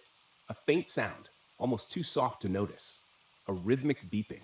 At first, I thought it was something inside the RV, maybe an alarm or a piece of equipment malfunctioning. But after a quick check of my gear, everything seemed fine. The sound persisted, though, steady and faint, like a pulse just beneath the surface. I stepped outside, trying to pinpoint where it was coming from, but the desert was quiet. The only sound was the faint wind rustling through the rocks. I brushed it off, assuming it was some distant echo of the RV's systems, and finished setting up camp. As the sun began to sink below the horizon, I felt that familiar sense of calm wash over me. This was why I came here, to escape, to let my mind breathe. But that night, the beeping came back. I was sitting by the campfire, watching the flames flicker against the darkening sky, when the sound returned, clearer this time. It was still faint but persistent, a soft, rhythmic pulse, like something distant calling out. I stood, trying to shake off the uneasy feeling creeping up my spine. I wasn't the type to get spooked easily. Logic and reason were my tools, and they had served me well in the world of engineering. But there was something about the sound, something that felt wrong. I grabbed my flashlight and stepped away from the fire into the darkness. The desert stretched out before me, vast and empty. I started walking, following the faint sound. The rhythmic pulse grew louder as I moved away from the RV. For a while, I saw nothing but sand and rock. The beeping seemed to fade, then grow louder again, like it was moving with me, always just out of reach. I kept walking, the beam of my flashlight cutting through the night. But every time I thought I was getting closer, the sound slipped away. Finally, I stopped. My pulse was racing now, my breath coming in short, sharp bursts. The beeping had faded again, leaving me standing alone in the middle of the desert. The silence around me was heavy, almost suffocating. I turned back toward the RV. The fire still glowed faintly in the distance as I walked. The beeping returned, faint but steady, like a distant heartbeat. The next morning, the sound was gone. The desert was still quiet, as if nothing had happened. I told myself it was just my mind playing tricks on me. Isolation could do that. The vast emptiness of the desert, the absence of any familiar sounds, it could mess with your head. I decided to hike further out, hoping to clear my mind. The landscape stretched endlessly in every direction, the sun already beating down on the sand. I grabbed my gear, making sure I had plenty of water, and started walking toward a rocky ridge I had spotted in the distance. Halfway there, I saw him. A man walking toward me from the opposite direction, his figure small against the endless desert. I hadn't expected to see anyone out here. This was a remote area, far off the beaten path. As the figure grew closer, I could make out an older man, his clothes worn and dusty, his face lined and weathered from the sun. "Hey," I called out, raising a hand as we approached each other. The man nodded, his eyes distant, almost vacant. "You camping out here alone?" he asked, his voice hoarse. "Yeah, just me," I said, a little taken aback by his bluntness. "I've been walking for days," he said, his eyes scanning the horizon. "You heard it yet? The signal?" I blinked, unsure if I had heard him right. "The signal?" He nodded, his expression grim.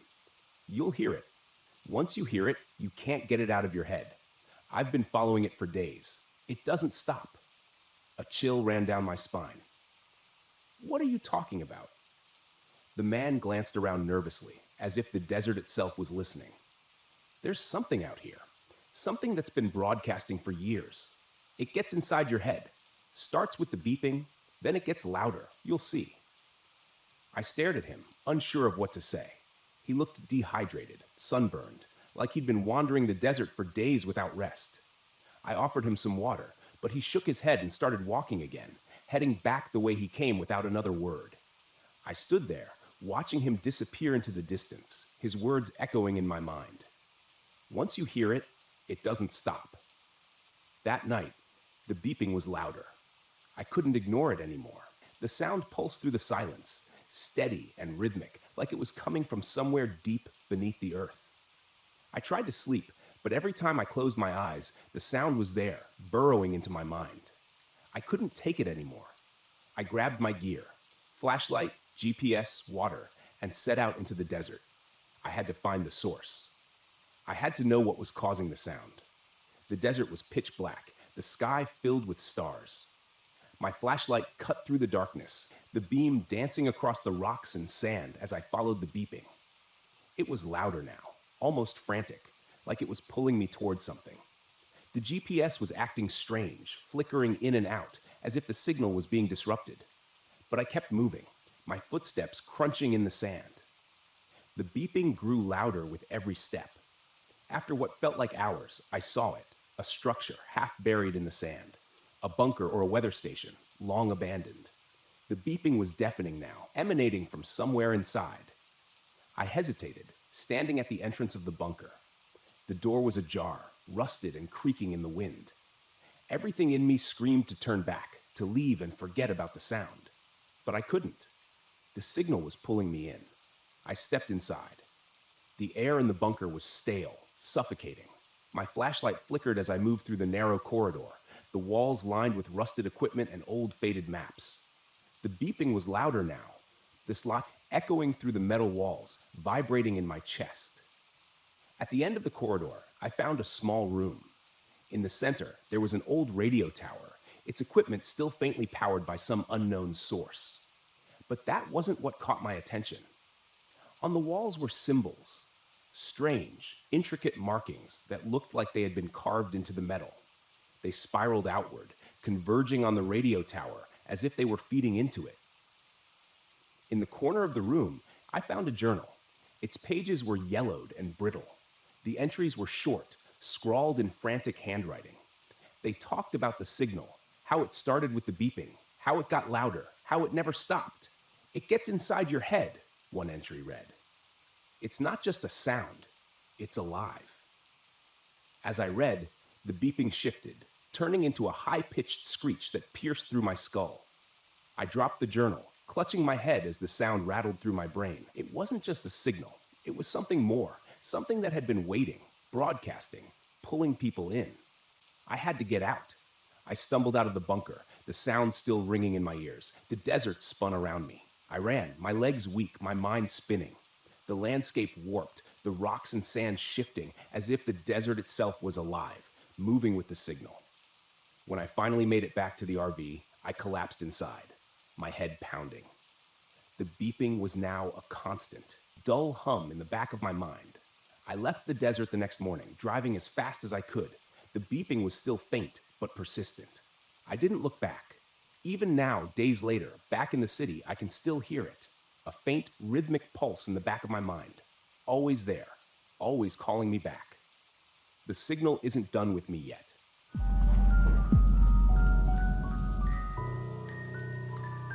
The road into the Boundary Waters was a frozen ribbon through a sea of snow, the trees standing like silent sentinels under heavy blankets of ice.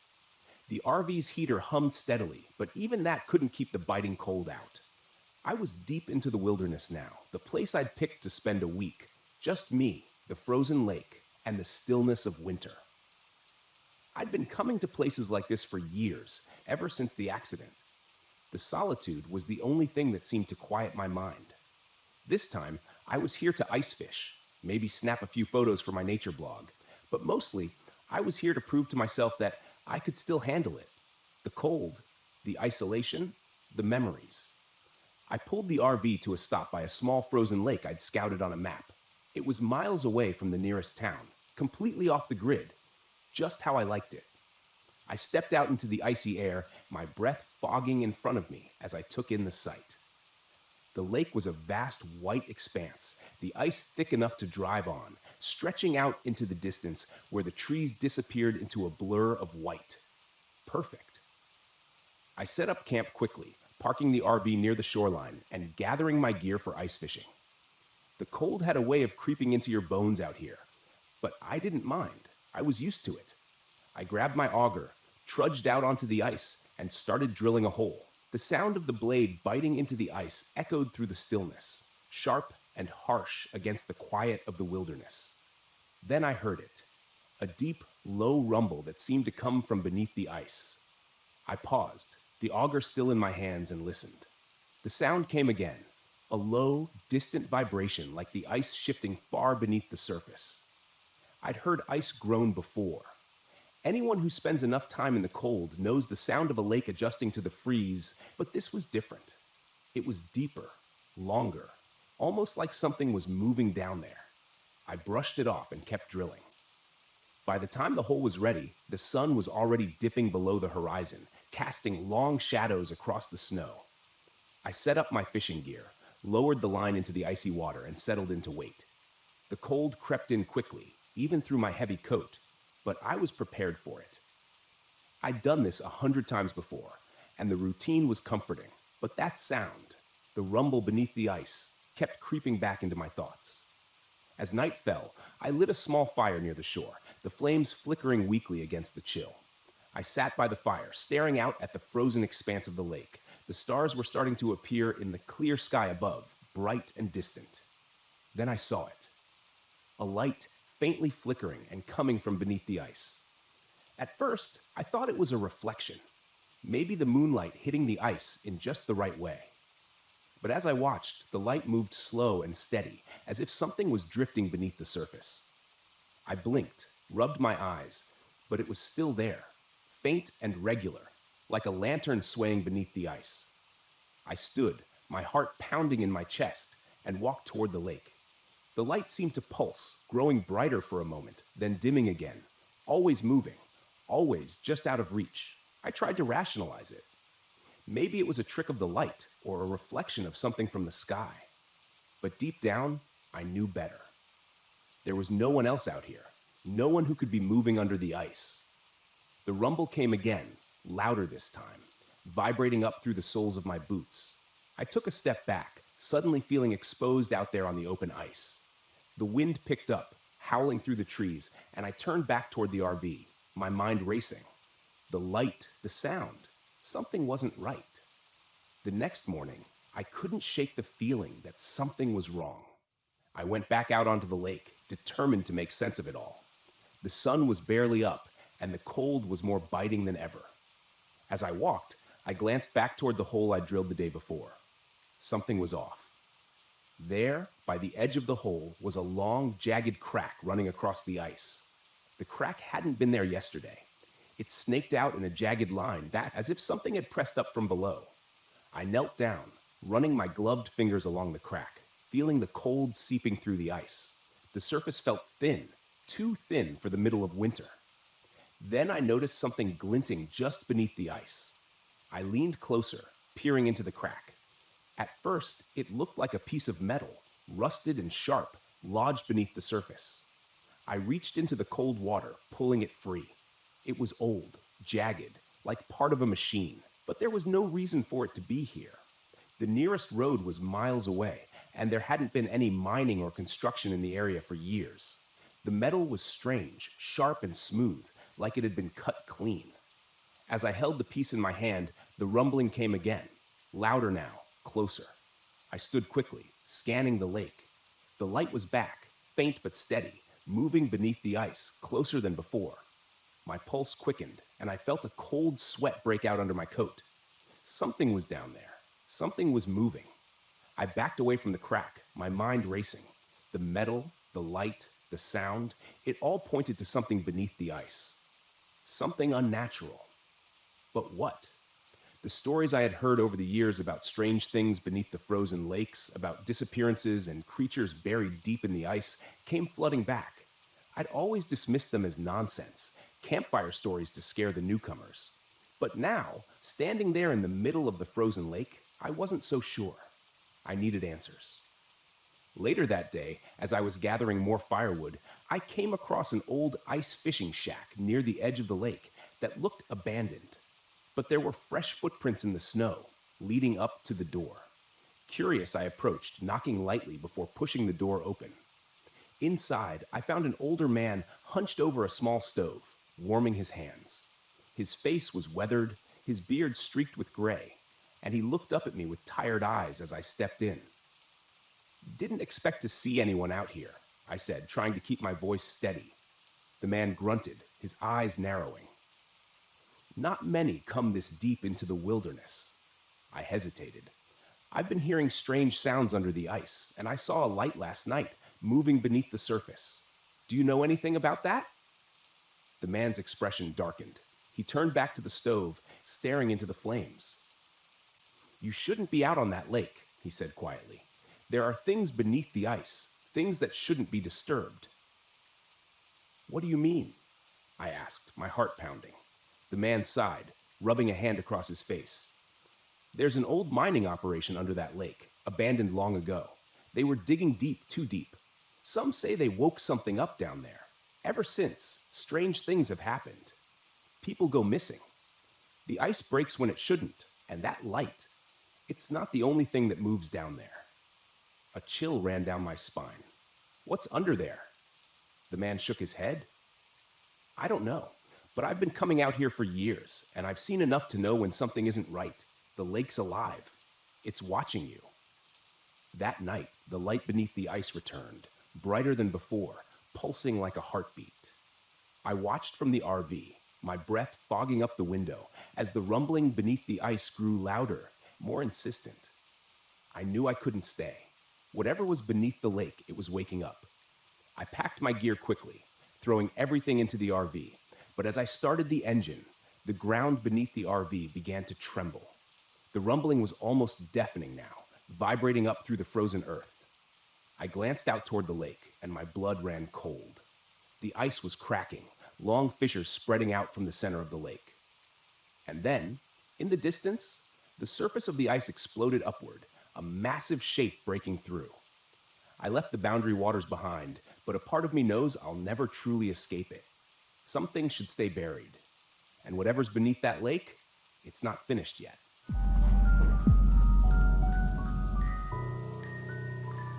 The fog was thicker than I'd expected. I pulled my RV into a secluded clearing in Pisgah National Forest and stepped out into the damp air, the smell of wet earth heavy in my nose. Everything was muffled, as if the forest was holding its breath. The trees were shrouded in mist, their trunks fading into the gloom, and the trail I'd heard so much about was hidden somewhere out there, waiting for me. I'd come here to find something unique. My vlog had been stagnating, and I needed a fresh angle. A fellow hiker had mentioned an unmarked trail, a path that didn't appear on any maps. One locals swore disappeared and reappeared as if it had a life of its own. Perfect. If I could document it, film the mystery, my audience would eat it up. I grabbed my camera, set it up, and filmed a quick introduction. "Hey, everyone, it's Nate here, and I'm in the middle of the misty Pisgah National Forest, about to track down the infamous Vanishing Trail. Legend says this path comes and goes, and people who wander too far down it don't come back. Let's see if that's true." I packed up my gear and set off into the fog. The forest was silent, the only sound my boots crunching on damp leaves. I had a GPS in my pocket just in case, but I didn't plan to use it unless things got really bad. I wanted to go off the grid, find this mysterious trail, and see if there was anything to the rumors. I'd always been a skeptic. Ghost stories and folklore are fun to tell around a campfire, but not much else. As I walked, the fog thickened, swallowing the trees. It clung to my skin, cold and heavy. It wasn't long before I found the first strange marker, a stone slab jutting from the ground, its surface covered in spiraling symbols that didn't look like any language I knew. I filmed it, talking into the camera as I described the find. "This looks like something from an old burial ground, but there's no mention of this on any maps. Really makes you wonder what else is out here, hidden beneath the fog." I kept moving. The trees closed in tighter, and the trail became fainter, more overgrown. Soon, it was little more than a game trail, barely wide enough to follow. I pushed forward, keeping the camera rolling, but after another hour of hiking, the trail simply disappeared. One moment there had been a clear path, now it was gone, swallowed by the forest. I checked my GPS, but the signal flickered weakly. The screen showed I was in the middle of nowhere. No path, no landmarks, just a blank screen with a blinking dot. Me, alone, in the fog. Okay, I muttered. You've dealt with worse. I turned back the way I'd come, but the forest looked different now. The trees seemed closer together, the undergrowth denser. The fog was disorienting, and I had to rely on instinct to retrace my steps. The GPS was useless. I kept walking, scanning the ground for signs of the trail, but there was nothing. I was starting to feel uneasy. That's when I heard it. Footsteps. Not mine. I froze. The sound came from deeper in the forest, slow, deliberate footsteps crunching on the leaves. I turned, scanning the fog, but there was nothing, just the swirling mist. Then, out of the gloom, a figure emerged. An older man, his clothes tattered and damp, his eyes wide and vacant. "Hey," I called, my voice echoing through the stillness. "You lost too?" The man looked at me for a moment, then shuffled forward. He seemed off. His clothes were torn, his face pale, and there was a distant look in his eyes, like he wasn't entirely there. "I've been walking for days," he said, his voice hoarse. "The trail, it keeps changing." "Are you okay?" I asked, stepping toward him. He shook his head. "No one's okay out here." I frowned, feeling a cold knot of fear tighten in my stomach. "What do you mean?" "The trail, it moves. I've seen it, watched it disappear and reappear. It's not just a path. It's the forest. It doesn't want us to leave." I stared at him, my mind racing. This guy was either delirious or onto something. Either way, I didn't like the way he was talking. "Look, I have a GPS," I said, pulling it out. "We can find our way back." The man glanced at the GPS, then back at me. "It won't help. The forest is messing with it." I didn't believe him. I couldn't. I was a rational guy, and this was just a forest.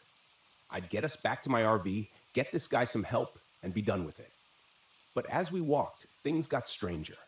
The mist thickened, wrapping around the trees like a living thing. The forest seemed to shift with every step.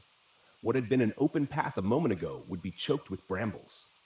When I looked back, trees seemed to loom closer, twisting into unfamiliar shapes.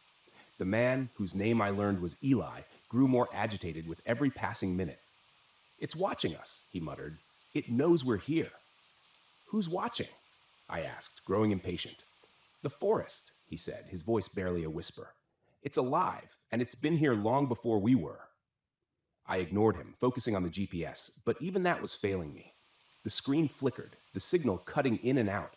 At one point, it showed me standing on a clear path, but when I looked up, there was nothing but trees. Thick, twisted trees that looked like they had grown there for centuries. We kept walking, the fog growing thicker, pressing in on us. The air felt heavy, almost suffocating, and the whispers started. Faint at first, like the wind through the leaves, but then more distinct voices calling out from the mist. "Nate?" I froze, my heart hammering in my chest. "Did you hear that?" I asked Eli. He nodded, his eyes wide. "It's calling us." "The forest." I tried to shake it off, tell myself it was just the wind, but deep down, I knew that wasn't true. The voice had spoken my name. We came across a backpack tangled in the branches of a tree, high above our heads.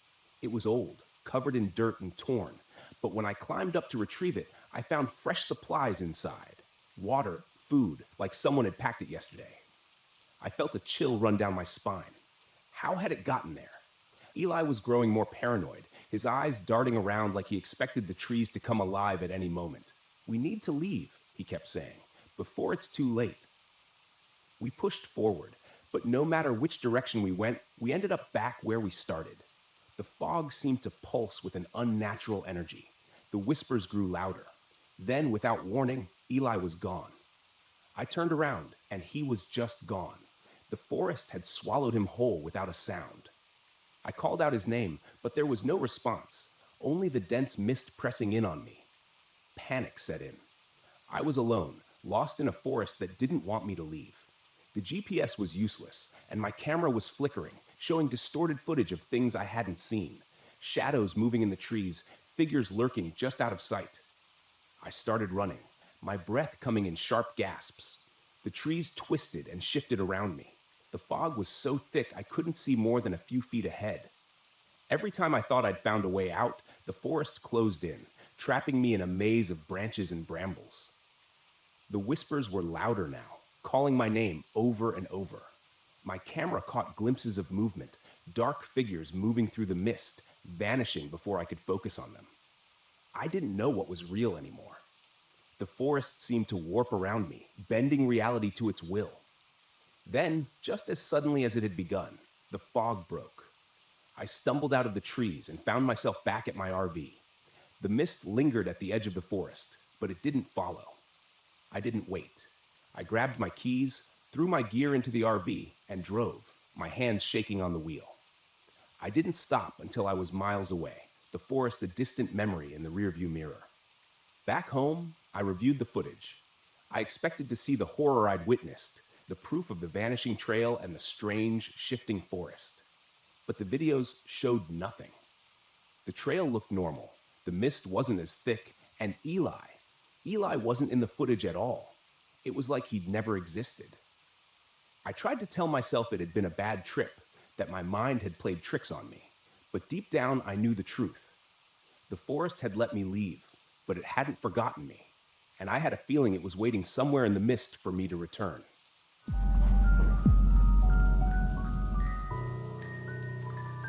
I never wanted to take the job, not this one.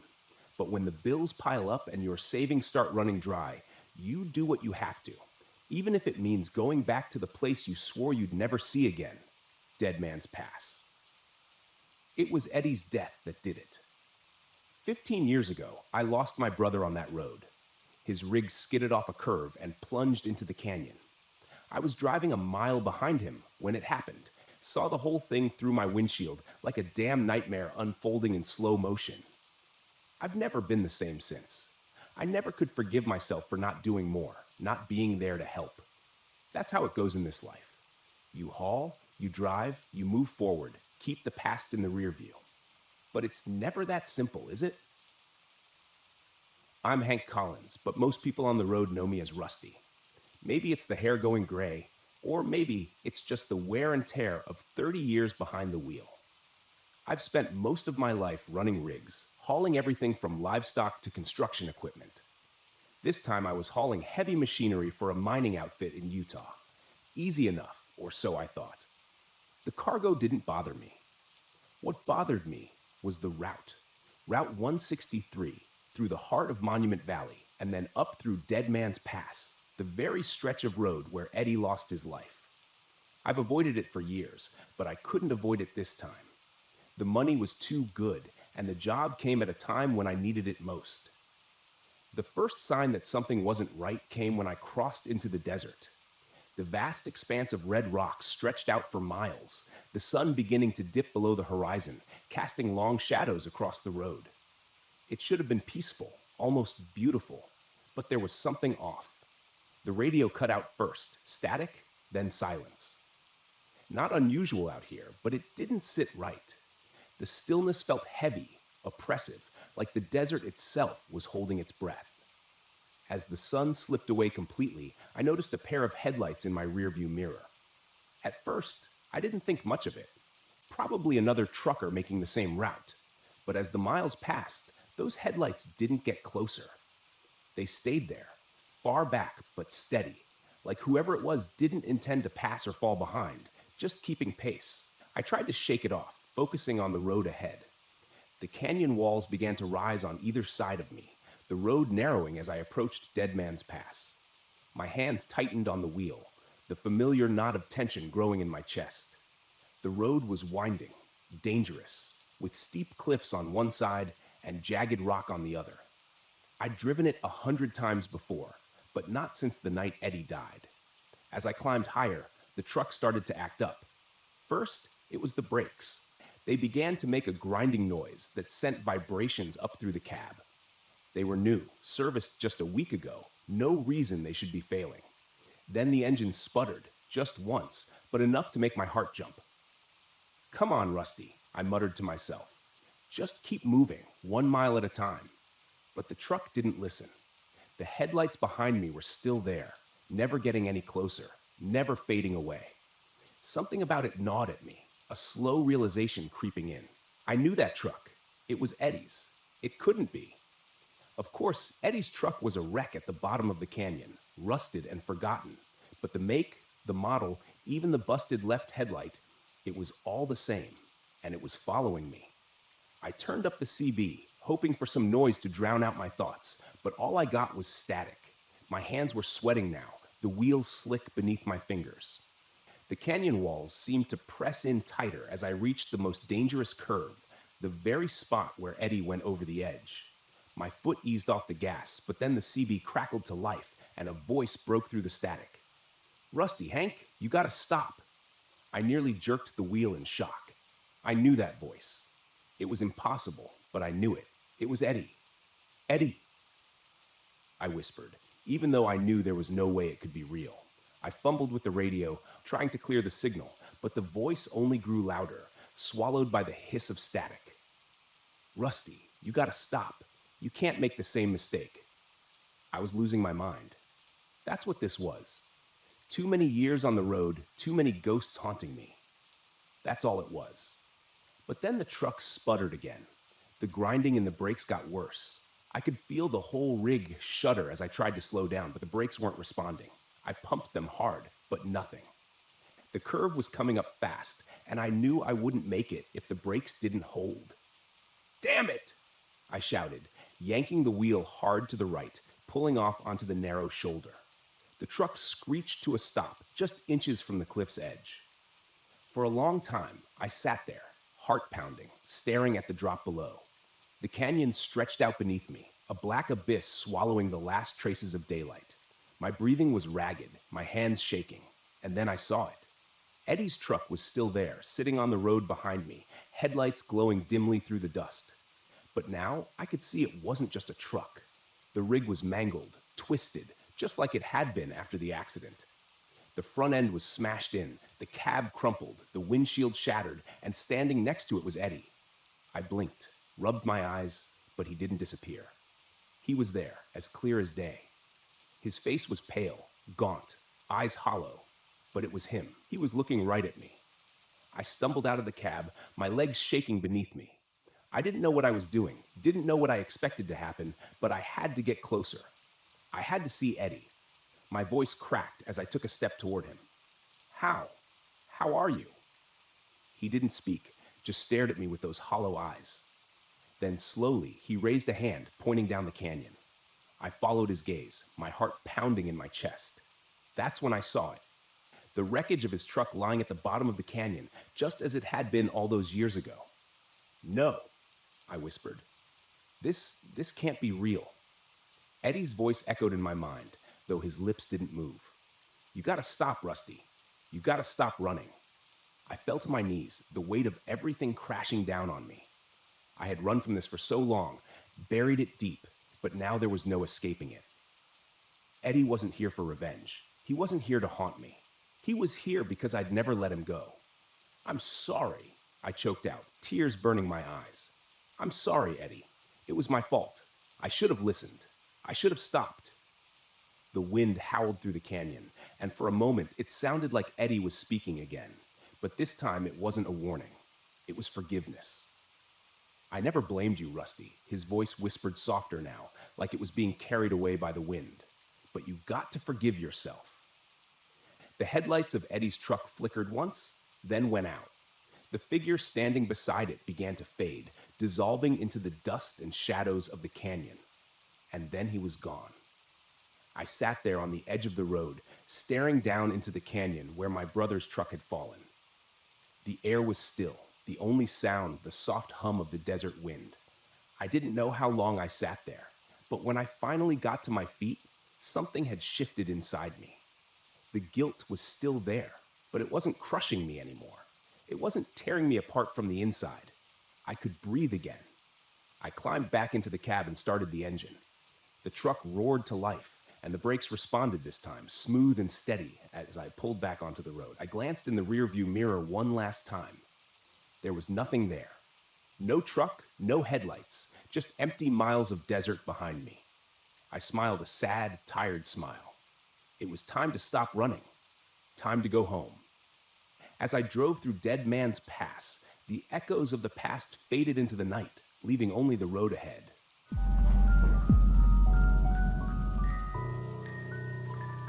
I've always liked the quiet of the road, No one asking questions, no one poking into your business, just miles of highway, the hum of the engine, and the occasional crackle of a distant voice on the CB. But that night, somewhere on Route 50 in the middle of Nevada, the silence felt different. Too quiet, too heavy. It had been days since I'd had a decent break. I'd left San Francisco with a load of building materials bound for Kansas City, figuring Route 50 would cut the travel time. They call it the loneliest road in America, and I've driven it enough times to know why. For hours at a time, you don't see a soul, just endless desert dotted with mountains that never seem to get any closer. I was more tired than I wanted to admit, the kind of tired that sneaks up on you, where your eyelids grow heavy and the lines on the road start to blur. Normally, I'd push through, but something told me to pull over this time. I glanced at the clock and decided to hit the next rest stop I saw. A quick nap, I told myself, and I'd be good as new. I felt a wave of relief when I spotted the weathered sign for a rest stop 2 miles ahead. The stop wasn't marked on my map, which was odd, but these old highways have plenty of places that don't show up anymore. The place looked like it hadn't seen a decent coat of paint in a decade. The lights above the parking area flickered weakly, casting long shadows across the cracked asphalt. A beat-up picnic table and a few rusted trash bins were all that marked the stop. The restroom building sat off to the side, its windows dark, and the air around it felt heavy, like it hadn't been disturbed in years. I pulled the rig into the lot and killed the engine. Silence settled in around me, pressing through the windows. I leaned back in the driver's seat, rubbing my face. I just needed a few hours of sleep, and I'd be good to go. But before I could settle in, nature called. Typical. With a sigh, I grabbed my flashlight and climbed out of the cab. The night air was cold, much colder than I'd expected for Nevada, and the wind carried a strange scent, dry with an underlying hint of something rotten. I wrinkled my nose but kept moving toward the restroom. The building was worse up close. Graffiti covered the exterior, but it wasn't the usual stuff, no names or crude drawings. These were symbols, spirals, triangles, strange geometric shapes I couldn't quite place. Some of them were carved deep into the wood, like they'd been there a long time. I pushed the door open, and the smell hit me harder inside, stronger than before. I flicked the light on, but the bulb overhead just buzzed and flickered weakly. I turned on my flashlight and swept it across the room. The place was empty, as I expected, but the walls were covered in more of those symbols, dozens of them, carved into the tiles, drawn on the mirrors. I did my business quickly, trying to ignore the feeling that those symbols were watching me, and made my way back out to the parking lot. That's when I saw the first figure. It was standing just beyond the reach of the flickering lights, a man in a heavy coat, his back to me, staring out into the desert. For a second, I considered calling out to him, but something about the way he stood there, so still, so quiet, made my gut twist. I stopped in my tracks, trying to decide if I should just get back in the truck and go. But the man didn't move. He didn't even seem to notice I was there. Maybe he was just another trucker, but I hadn't seen another rig on the road in hours. I took a step back toward my truck, keeping an eye on the figure. When I reached for the door handle, my fingers brushed something cold, too cold. I pulled my hand back, confused, and shone the flashlight on the handle. Symbols. Those same spirals and triangles scratched into the metal of my door. My heart started racing. I hadn't seen them there before. I would have noticed. I swallowed hard, scanning the lot, but the figure was gone, just vanished. I fumbled with the door, pulling it open and climbing back into the cab as fast as I could. I locked the doors and sat there, trying to steady my breathing, trying to shake off the feeling that something was terribly wrong. I'd driven across the country dozens of times, stopped in every kind of rundown, creepy rest stop imaginable, but nothing like this. The radio crackled to life suddenly, nearly making me jump out of my skin.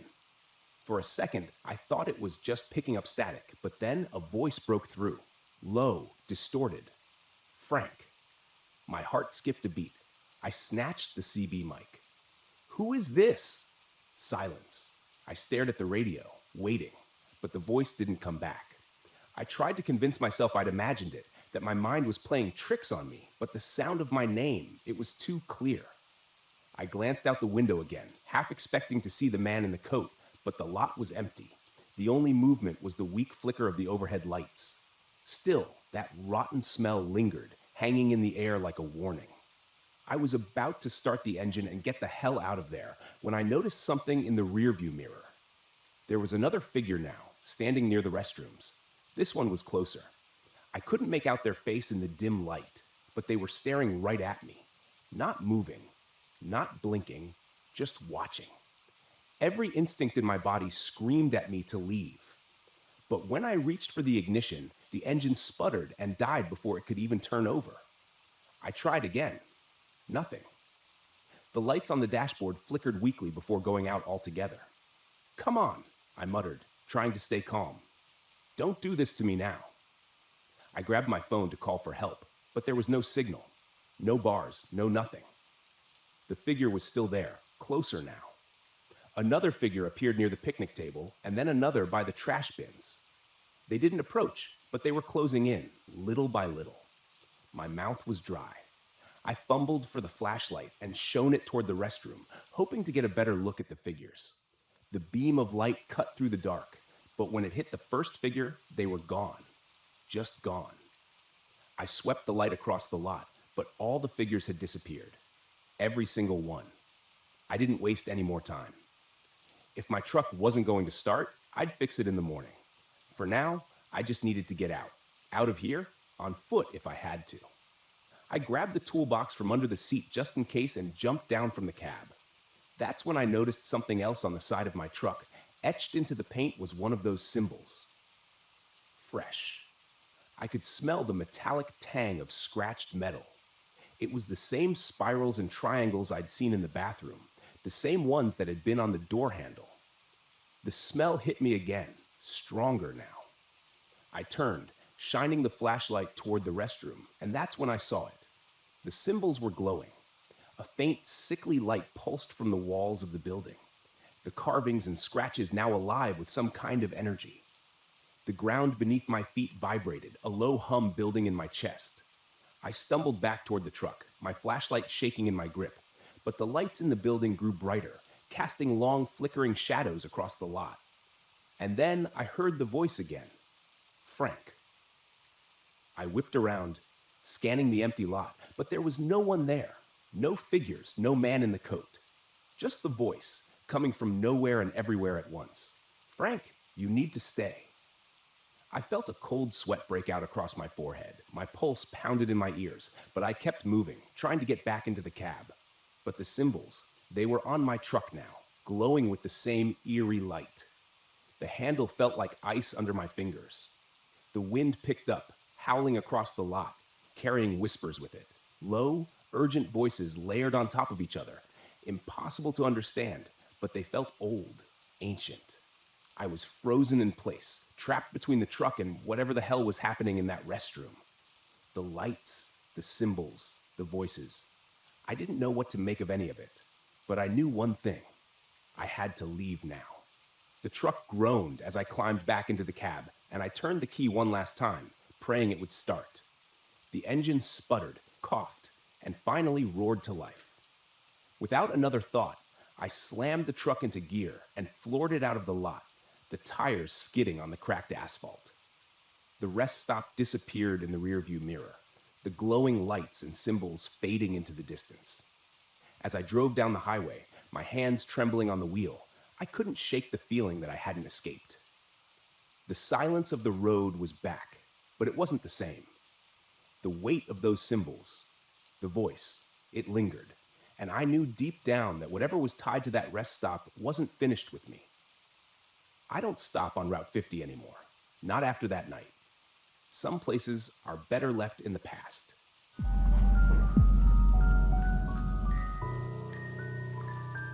The road wound through the dense trees, snaking deeper into the heart of the low national forest. The thick canopy above allowed only sparse sunlight to filter through, casting shadows across the narrow dirt road. I gripped the steering wheel of my RV, trying to shake off the gnawing sense of unease creeping up my spine. It had been 3 hours since I'd passed another vehicle. Solitude was the whole point, wasn't it? This trip was supposed to help me clear my head, to reconnect with myself after the divorce. I had spent the last few months in a fog, and this trip to Deadwood Creek was meant to be my escape, a test of independence. No ex-husband, no stress, just me in the wilderness. I needed this. At least, that's what I'd been telling myself for the past 2 weeks. Deadwood Creek Campground wasn't listed on any mainstream maps, just a blip on an obscure site for hardcore campers who sought isolation. The campground had a reputation, but that was part of the appeal. I needed remote quiet, far away from anything that reminded me of what I'd left behind. But as I pulled into the clearing, past the sign half buried in moss that read Deadwood Creek, a shiver ran through me. The place was eerily quiet. The kind of silence that makes you second-guess your decision to be alone. I parked the RV near a small trickling creek. The only other vehicle was an old beat-up camper a short distance away, nestled under the towering pines. It was empty, no sign of movement, no campfire. Good. I wasn't in the mood for socializing. I stepped out into the cool afternoon air and surveyed the site. The woods were thick, ancient. The ground was littered with pine needles, muffling the sound of my footsteps. A perfect retreat. I set up camp, unfolding my chair and setting my mug of tea beside me as I sat by the creek, listening to the soft gurgle of the water. It was peaceful, just as I'd hoped. But after a while, the peace felt off. Too still. The air grew heavy, pressing down on me, and the silence wasn't comforting anymore. It was oppressive. My mind wandered back to the stories I'd read online, the rumors about Deadwood Creek's dark history. This used to be a mining settlement during the gold rush, or so the tale went. Dozens of men had come to find their fortunes, but most found only death, mysterious disappearances, bodies never recovered. Some say the men still haunt the place, bound to the land, working their endless shifts beneath the earth. I dismissed it at first, chalking it up to local folklore meant to spook tourists. But now, sitting alone in the fading light, the stories didn't seem so far-fetched. The wind rustled the trees, and I jumped at the sound. Get it together, Hannah, I thought, rolling my eyes at my own nerves. I hadn't come all this way just to scare myself into leaving. That's when I saw him, a man standing near the edge of the campground, just at the tree line, leaning against a tree. He was tall with broad shoulders and a scruffy beard, his clothes worn and dirty, as if he'd been out here for weeks. His gaze was fixed on me. I waved awkwardly, and he lifted a hand in response before slowly walking over. "Didn't mean to spook you," he said, his voice easy, almost too casual. "Didn't expect anyone else out here this late in the season." "I wasn't expecting anyone either," I replied, forcing a smile. "Just needed some time alone, you know?" "Yeah, I get that," he chuckled, though the sound didn't quite reach his eyes. "I'm Rick, by the way. Been coming here for years." I nodded, unsure what to say. Rick had the look of someone who belonged out here, who knew the woods like the back of his hand. I didn't. "Be careful out here," Rick said after a pause, his gaze drifting toward the woods. "Deadwood Creek's got a history. Strange things happen when the sun goes down." My skin prickled at his words, but I forced myself to laugh. "Let me guess. Ghost stories? Miners and all that?" Rick's expression didn't change. "Something like that. Just don't stray too far from your camp." He turned and walked back to his camper without another word, leaving me with a knot of unease in my stomach. That night, I couldn't sleep. The RV was quiet, the temperature inside dropping faster than I expected. I wrapped myself in blankets and tried to ignore the feeling that something was wrong. Then the sound started. At first, I thought it was the wind, but soon I realized it was more than that. Faint at first, barely perceptible. A rhythmic clinking echoed from the direction of the creek.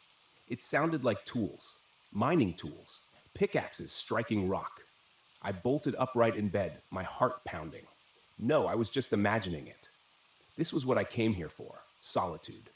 But I couldn't shake the sound. It was getting louder, the metallic rhythm persistent, almost like a heartbeat. I grabbed a flashlight and climbed out of the RV, my breath visible in the cold night air.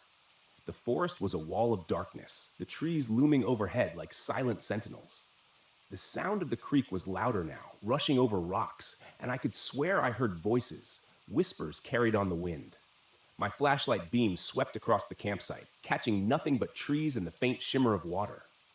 But then I saw them. Figures. Shadowy, half-formed shapes moving by the creek. Their outlines faint but unmistakably human. They moved like they were working, digging, swinging pickaxes in time with the clinking sound. My throat tightened as I realized they weren't there in the normal sense. They were translucent, faded. I stumbled back, my mind scrambling to make sense of it. Ghosts? No, that was impossible. I backed toward the RV, my pulse racing, but as I turned, I nearly collided with Rick. "Easy," he said, raising his hands.